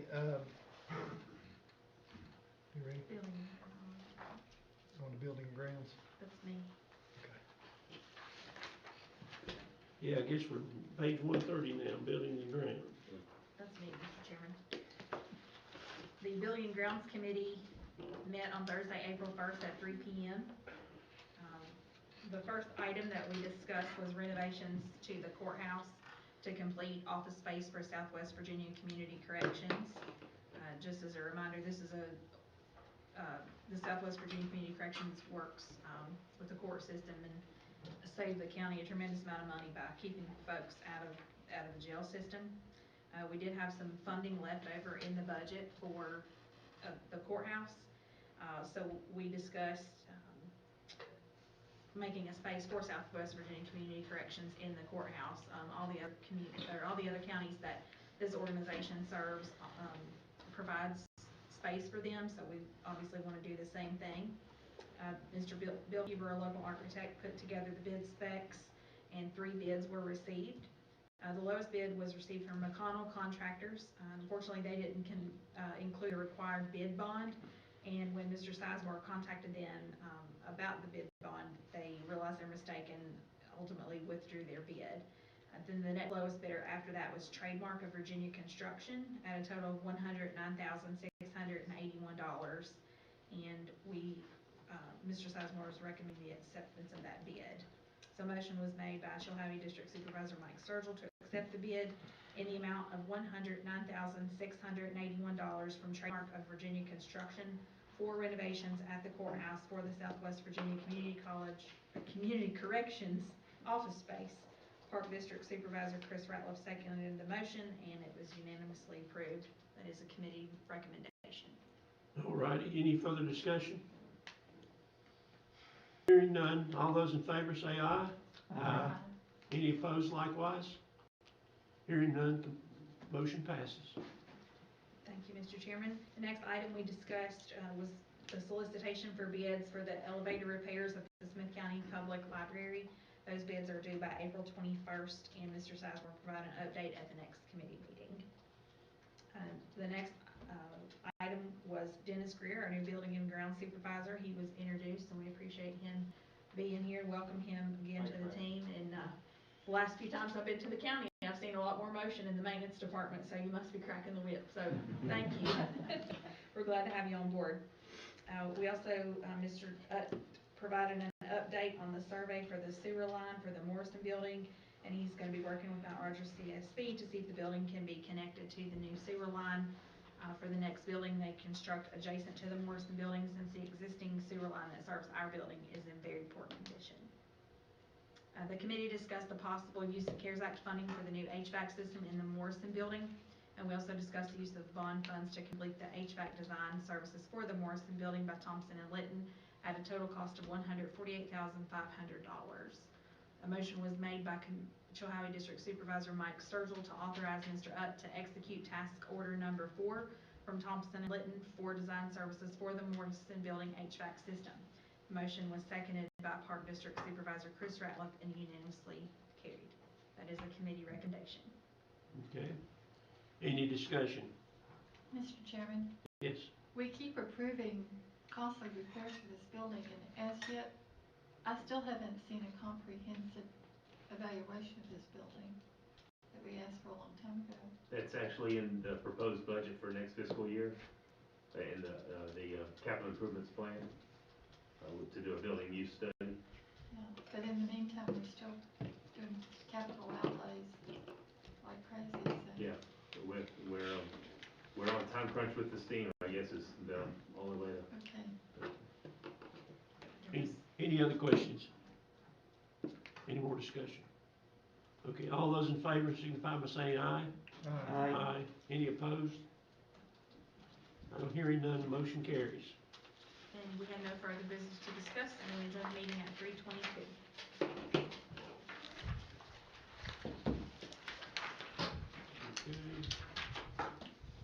We now have a personnel committee meeting. All right, thank you, Mr. Chairman. The Personnel Committee was held at the County Office Building on Thursday, April 1, 2021 at 1 p.m. Members present were myself, Park District Supervisor, Charlie Atkins, Atkins District Supervisor, and Mike Sturgill, Chilhowie District Supervisor. Just as a note, I participated electronically. We call the meeting to order at 1. County Administrator Sean Utt presented the information on the proposed revisions to the leave accrual section of the personnel policy. The proposal would allow employees to earn leave on a monthly basis instead of as a lump sum accrual on their anniversary date based on the following. I won't go down that chart, you can look at it there. All employees shall be credited with the earned annual leave on a monthly accrual basis. Any unused balance of annual leave remaining at the end of their employment year shall expire except as follows. The employee may carry up to a total amount of annual leave accrued in a 12-month period based on the employee's years of service into the next employment year. Upon separation, an employee shall be paid for their unused portion of accrued annual leave. Based on the current leave system, implementation of the change to the new leave accrual system will take more time for the employees hired prior to 2016. Mr. Utt is also proposing to change the leave expiration from the employee's anniversary date to June 30 of each year. Mr. Utt added that he is searching the possibility of switching to a PTO leave system. Now, Atkins District Supervisor Charles Atkins made a motion to revise the leave accrual process and the amount of time that can be rolled over from year to year as presented. Chilhowie District Supervisor Michael Sturgill seconded the motion and was unanimously carried. Okay, that's a committee recommendation. Any further discussion? Mr. Chairman, Yes. so this is annual leave. What about sick leave? Sick leave remains the same, it's accrued on 8 hours a month, per month rather than a lump sum. Okay, and does it expire at a certain time? No, ma'am. There's a maximum you can accrue. 960 hours is the Okay. maximum, And then upon separation, do they get paid? to $2 per hour. Okay. All right, any further discussion? Hearing none, all those in favor say aye. Aye. Any opposed likewise? Hearing none, motion carries. Thank you, Mr. Chairman. Mr. Rupp presented a comparison of health insurance plans from other localities and reviewed how they compared to the county's plan. This was presented as informational only, and no action was required at this time. With no further business to discuss, the meeting was adjourned at 1:22 p.m. I would like for the rest of the board to get a copy of that health insurance. I was just, Because- Shouldn't that have come to the insurance committee too? we could present Kate. Yeah, we didn't get that. Yeah, I think everybody, because it was an eye-opener to me. I always have been told that Smyth County was our insurance was a rich man's insurance, and, we're not. Well, we are as far as employee participation, we sure are. No, not necessarily. Yes, we are, Charlie. I don't know what numbers we're looking at, but We're looking at what other county, that's why I want everybody to see it. It's what other counties are paying theirs. It's, like I said, I thought we had the Cadillac, and, now as far as the plan, like the $1,000 deductible, but as far as participation on employee plus one and family, we are. just look at it, get that and look at it. It's interesting.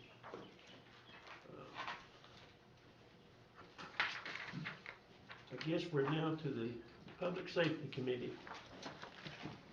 Thank you, Mr. Chairman. The Public Safety Committee met on April 6th, in attendance myself and Clark District Supervisor Mr. Ratliff. Unfortunately, Mr. Sturgill had some serious business to attend to that morning and was unable to attend.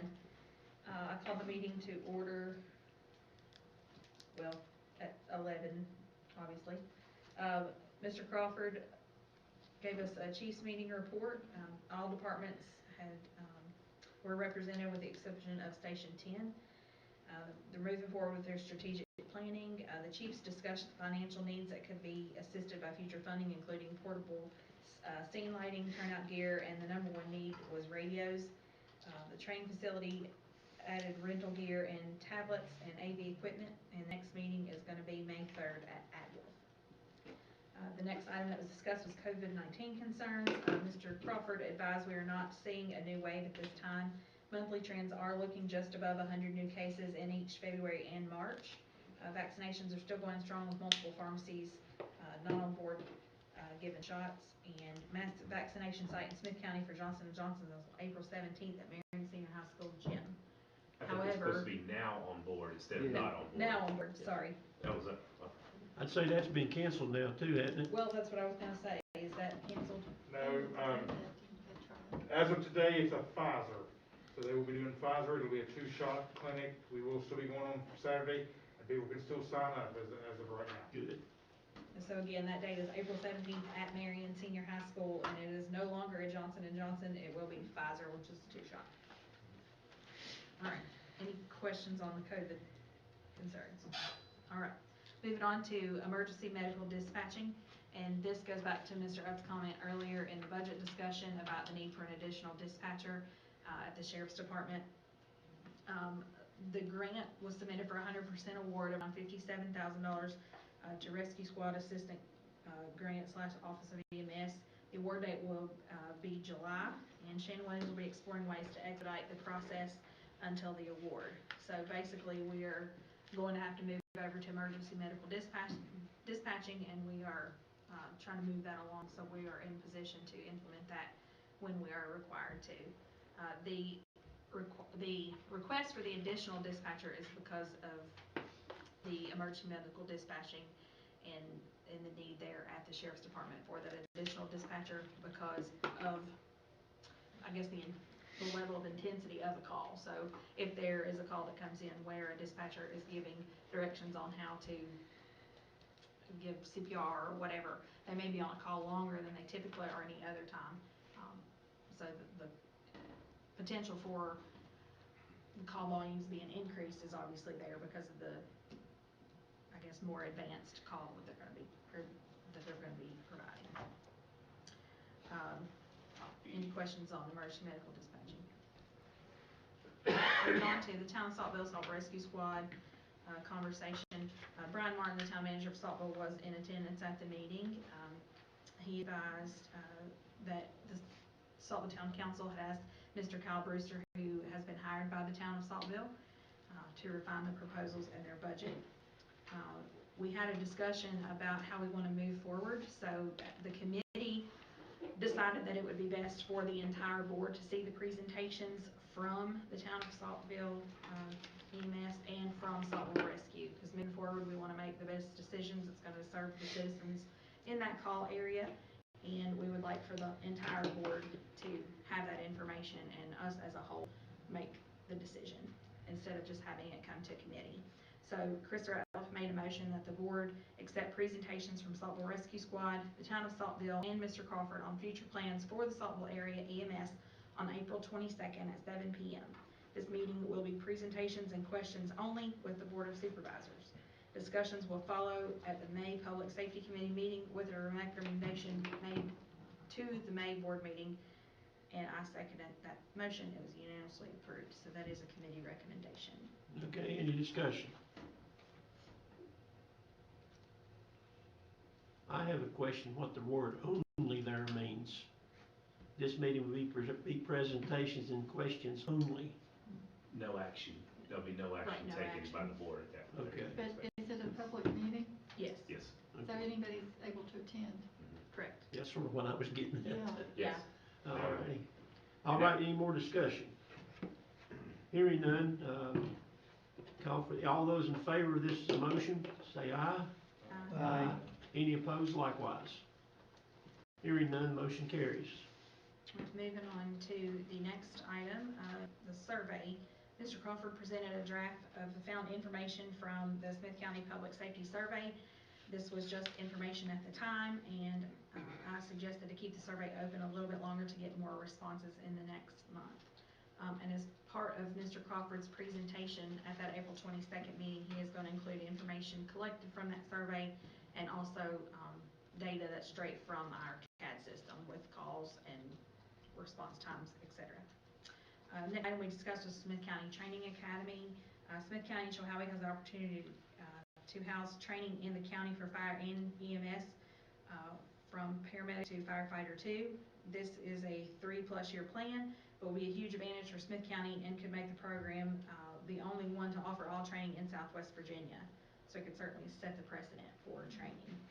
Mr. Crawford asked the committee for the ability to draw up an agreement with the town of Chilhowie to assist on debt services to the building of the classroom facility in exchange for free training for all Smyth County Emergency Department members. Mr. Ratliff made the motion to move ahead with drawing up the agreement and supporting funding of debt services in return for training, and I seconded the motion. It was unanimously approved, and that is a committee recommendation. All right, any discussion? Hearing none, all those in favor say aye. Aye. Any opposed likewise? Hearing none, motion carries. And the next item we discussed was grants. There's several grants in process at this time. Smyth County is looking to get a grant for a drone to be used countywide in many disciplines. Also, possibility of thermal imaging cameras for police, fire, and EMS. Last year, the SHSP grant has a surplus, and the county has been given the ability to add pieces onto the grant. A meeting is set up with local law enforcement, EMS, and fire for Friday to discuss how to spend the extra $6,000 surplus. The grant is to further active shooter response in the county, and with the extra funds, we can make a bigger move in doing so. With no further items to discuss, we adjourned at 12:07, and our next meeting is May 4th at 11 a.m. All righty, we're up to new business now. I know of none at this point.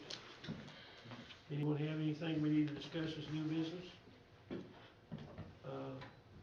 Don't guess we have a report from our county attorneys. We're all the way up to Sean's. Next, sir, you have a copy of my county administrator summary report, and I just have 2 items to go over. The first one is a fairly important one. The VDOT 6-year plan, 6-year road improvement plan process. We just had the public hearing a few months ago for the current plan because it was delayed by the COVID. We're trying to get back on schedule. In theory, we usually have the public hearings, I believe, in April. We're still a little bit behind, but we've gotten some clarifications on what's allowed, what's eligible for the plan, and to get a better understanding of why certain roads are put in there from VDOT. So they've provided us a list of all the roads in the county that are unpaved. And then you look at two, requirements that VDOT has. One, the road has to have at least 50 vehicles per day, traffic, and it has to have 14 to 16 foot of base. So if it's a 10 foot wide or 8 foot wide dirt road, it's not eligible unless it has substantially more than 50 cars. They prefer to have that 14, 16 foot wide. So if you look there, we have 3 roads in the county that meet those two standards, that 50 cars and that base width. One, Route 624, which is Mill Dam Road in North Fork District, is a through road. It connects Route 16 to Route 42. It has 60 vehicles per day. You'll see the distance there, just shy of 1.5 miles, and there are 11 homes on that stretch. The second road is Pew Mountain Road, really half of Pew Mountain Road because half of it's already paved.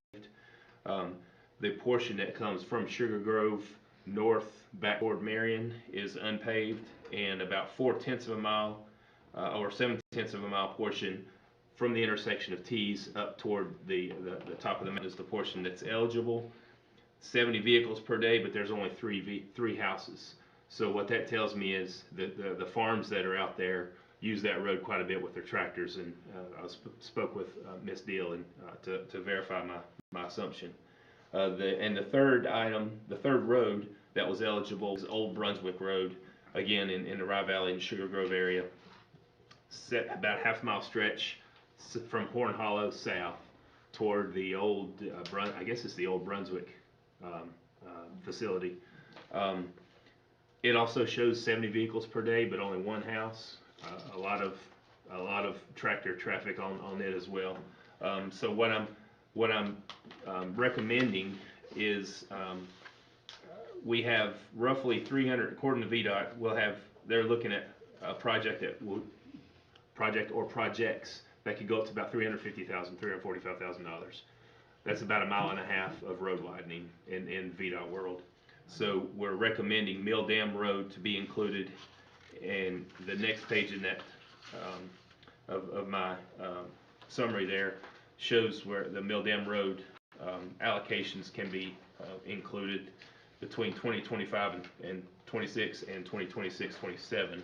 So we're still a few years out before anything happens, but as funding increases, similar to what happened this current year, if you compare this list to what we got back in October, whenever the last public hearing was, there's 2 roads that aren't on here anymore that were able to, they did without, or with savings from other projects. Mr. Chairman, I have some questions about this because it's Please. kind of a very sensitive issue. You said there's one house on a road that is qualified for this improvement. Only because of the vehicles per day. And Well, but they can drive up and down the road 70 Sure. times. So that's a concern of mine in this county.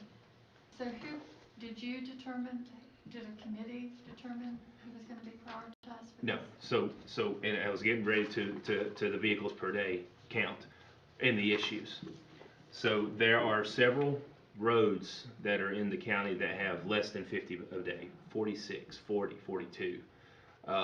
What VDOT is. I'm sure they could drive their vehicles.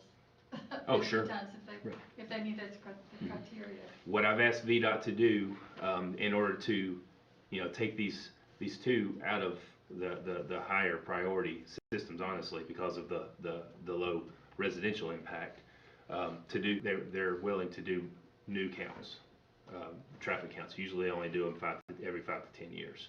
So they're willing to do that this summer on. Because there's a road in my district, it's down on Laurel Springs Road. They've had a lot of problems with that road. The choke holes are deep, it's hard for them to even get gravel on it. Yeah. And I don't know if you're aware of that road. So it really disturbs me when I see a road that only has 1 residence on it, and there's still houses up this road that has a real problem, and yet that's not prioritized. I don't like to see major projects go all to one district either. Sure. So, and Scratch Cover Road, Sean, we've talked about it a couple of times. Is there any update on that? Because I get constant complaints from my constituents out there, and I don't have anything to tell them. As far as straightening, Well, there are a couple of issues for a survey and review. I don't get any feedback. so the roads, the projects like that are now under the, and the name just left me, there's a new program that they've implemented 2 or 3, 4 years ago. They're using the secure road improvement plan funding to more or less the rural rustic roads. And there are street widening improvement projects that we can ask for that can fund the full grant. That's what we're funding the traffic circles. But we just need to know, I mean, there needs to be a plan of action and to know definitely what the procedure is, so that people aren't just put off and put off and put off. And there's a rationalization and a justification as to why certain. So I think people can be fine with that as long as they know the criteria in the process. I think it would help to have a more communication from VDOT too. You know, So how do we do that? How do we think that? I don't mind to meet with VDOT because I'm not seeing any results from just bringing it to you. if you remember the last public hearing, Mr. Lewis offered to be here every quarter. I have failed to invite him, to remind him, so he'll be here. But I've been interfacing with you, and I thought you were gonna be the liaison with Oh, them. sure. So that's not it, I just need to know so I can. No, I've passed along for sure, but I think it would be good to have VDOT here to hear. You know, it's one thing to hear from one person, but to hear from the elected officials and from the citizens certainly would help speed things up. Mr. Chairman, may I ask a question? Go right ahead. The forms that we fill out, have you filled out them? Well, but in the past, before you came, I directly called and got more direct response. Okay. But in trying to follow correct protocol, I thought it might be, more advantageous to have you as the county administrator be the one that interfaced. Right, So. that's what I wondered about the forms, because if that, like, is that the protocol, or should we have a new protocol, or what? What gets their attention more, I guess, is. Yeah. I actually, what I do with those forms, I'll scan them in and email them to Mr. Lewis and do a little summary narrative on the email itself, just to explain here's the issues that we hear. So. And then he prioritizes those, I guess. Prioritizes, or I guess it's maybe the maintenance folks here in Smyth County. I don't understand that part of the process, honestly. Okay. But we'll invite some VDOT folks here to talk that through.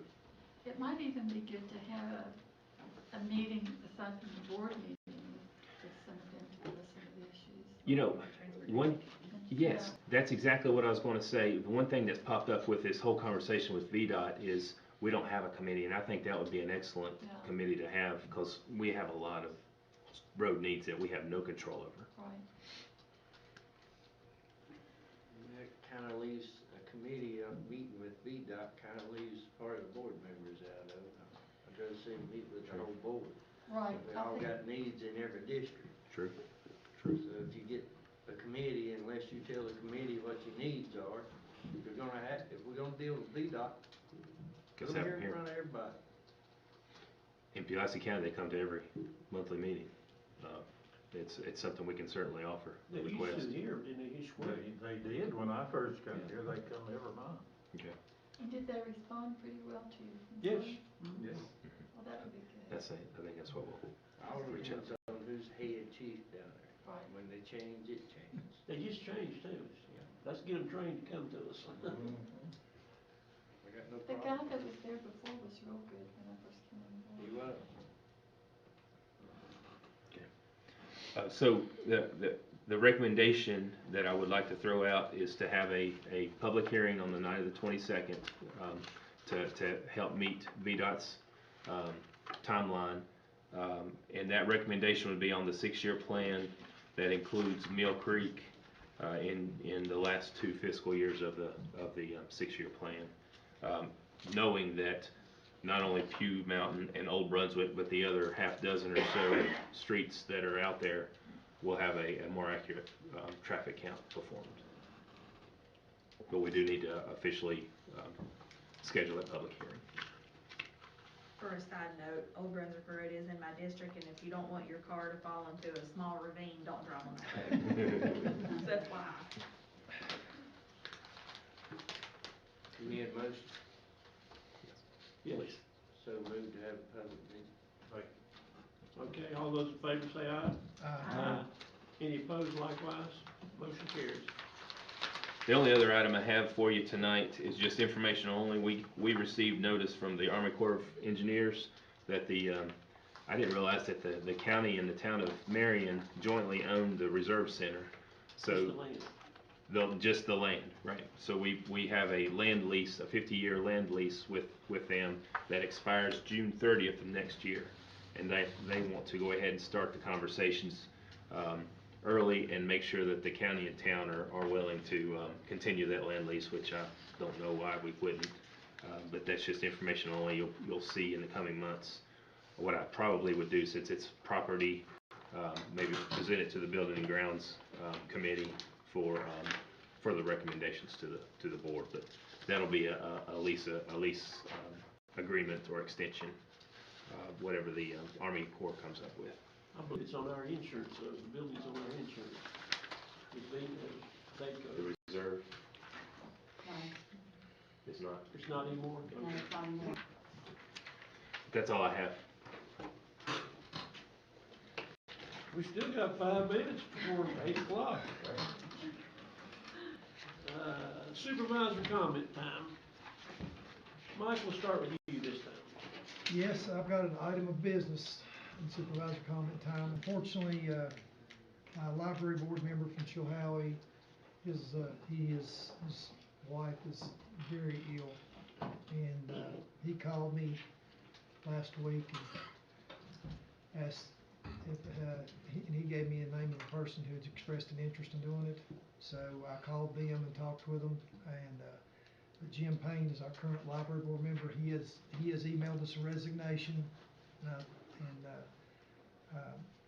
and so I would like to recommend Nellie Harmon to replace Jim Payne on the board. Nellie was a guidance counselor for many years at Chi Elementary School, and is retired now and has a big interest in the library. So I would like to bring that to the board, that we appoint Nellie Harmon as the Chi representative on the Smyth County Library Board. To fill his unexpired term. Yes, to fill his unexpired term. And I'm not sure when his term is up. I'm not sure. I'll second. Have a motion and a second. Any further discussion? All those in favor say aye. Aye. Any opposed likewise? Motion carried. Okay. Any other comments? No, sir. I'm glad, like I said, we've had a very productive meeting tonight, and I look forward to working. And like I said, between all of us putting our heads together, we can come up with an equitable solution, hopefully in all areas. Thank you. Chris, good to have you here in person. Thank you, good to be here. I'll be brief because I don't want to drag it out. Just a couple quick comments on the unfolding events going on with the COVID J&J vaccine. I know it's scaring a lot of people. The FDA and the CDC has both come out and said, put a hold on it for now. They're going to investigate it. I think they're meeting either today or tomorrow to kind of come to a head on it. So if anybody talks to you about it, just tell them hang tight. Let me put this in perspective. There were 6 women had an issue out of 7 million. So if you're one of those 6, it's extremely significant, but numerically it's very, very minor, but it was serious responses. So they're taking it seriously, so just take a beat and it'll all come back for us. Other than that, I just like to echo what Mike said, Mr. Sturgill said. I enjoy working with everybody. I think we've got a good board. I think we're moving forward. Yeah, and I'll be quiet. All right, thank you. Roscoe. I was glad to see everybody back and healthy and wise and ready to get to work. It's a long year, but everything's looking better, so stay safe. All righty, thank you. Phil? I'm good. That's it? No comments. He's sick. Well, that's easy to follow. I think that we certainly have a lot before us tonight, and I think, the county is making great progress, and everybody's, I think, doing a terrific job in voting in committees and bringing talents to the board.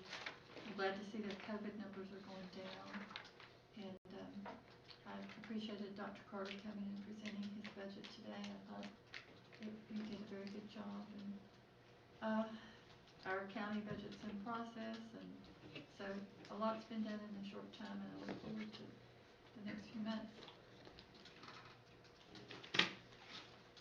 Thank you, Judy. Lori?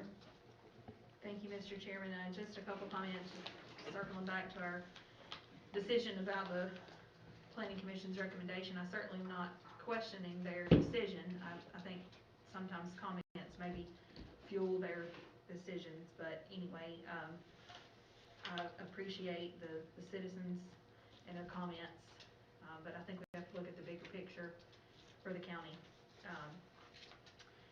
In addition to that, with the budget process we've gone through this year, it's been frustrating for me on a certain level with the unpaid taxes. I don't know if you all checked your email, but we received an email from Tom Burkett with 117 pages of unpaid personal property taxes, 36 pages of unpaid real estate taxes.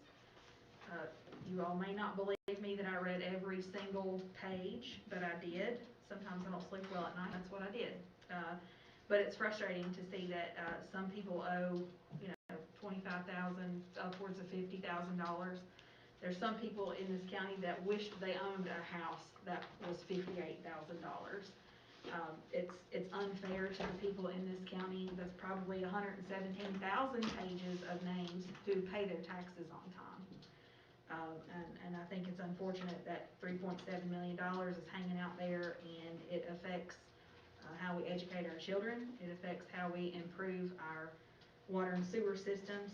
It affects everything we do, and I just think we need to do a better job of collecting those unpaid. I understand that people fall on hard times, and I feel sorry for those folks, and I know that there's processes out there that could be put into place to help them, even if they can pay $5 a month.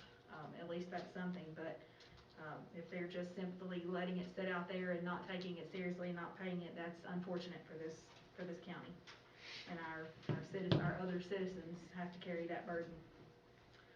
So I don't know if anybody else shares that frustration, but I certainly do, and hopefully moving forward we can do a better job of collecting those taxes and help with our budget. But other than that, I appreciate this board and everybody's time and commitment, and I appreciate the staff and all they do, and looking forward to a good year coming up. And that's all I have. All righty, thank you. I just have, be safe from COVID. I'll be glad when we can, as I said earlier, I'm happy to see us all back here in one room again. I hate Zoom meetings, I hate those, but at least we were able to continue to conduct business. As you go home tonight, you got homework. I'm going to assign homework. Go through your budget book that you have here. It's more than just a budget. It's got several other CIP and so forth. Need to go through it so if you have any questions, you can ask it before we get to our public hearing next month. Please take time to look at this. Having said that, everybody be safe. I'm assuming we have a meeting on, well, we got to be here at 7 o'clock on the 22nd, so. And we have a closed set, 2 items for closed sessions. Yeah, we have a closed session on 2 issues tonight, so, I'm still confused. Scott's got me all confused. Do I adjourn this meeting, or do I? You want to adjourn until after the closed session. Okay, after the closed session. Okay, so now we need a motion to go into closed session. Okay. Mr. Yes. Chairman, I'll make a motion to go. Oh, did you say? No, I'm no, sorry, go ahead. I can't hear you. No, I make a motion to go in closed session under the Code of Virginia, section 2.2-3711A3, discussion for consideration of the disposition or acquisition of publicly held property, specifically for Church Street property. Also, Code of Virginia, section 2.2-3711A5, discussion concerning a prospective business or industry or the expansion of an existing business or industry where no previous announcement has been made of the business or industry's interest in locating or expanding its facilities in the community. One item to discuss is Project Cardinal. And the last is Code of Virginia, section 2.2-3711A7, consultation with legal counsel and briefings by staff members or consultants pertaining to actual or probable litigation. And And 2 items to be discussed is the Jericho suit and the Adwolf Sewer project.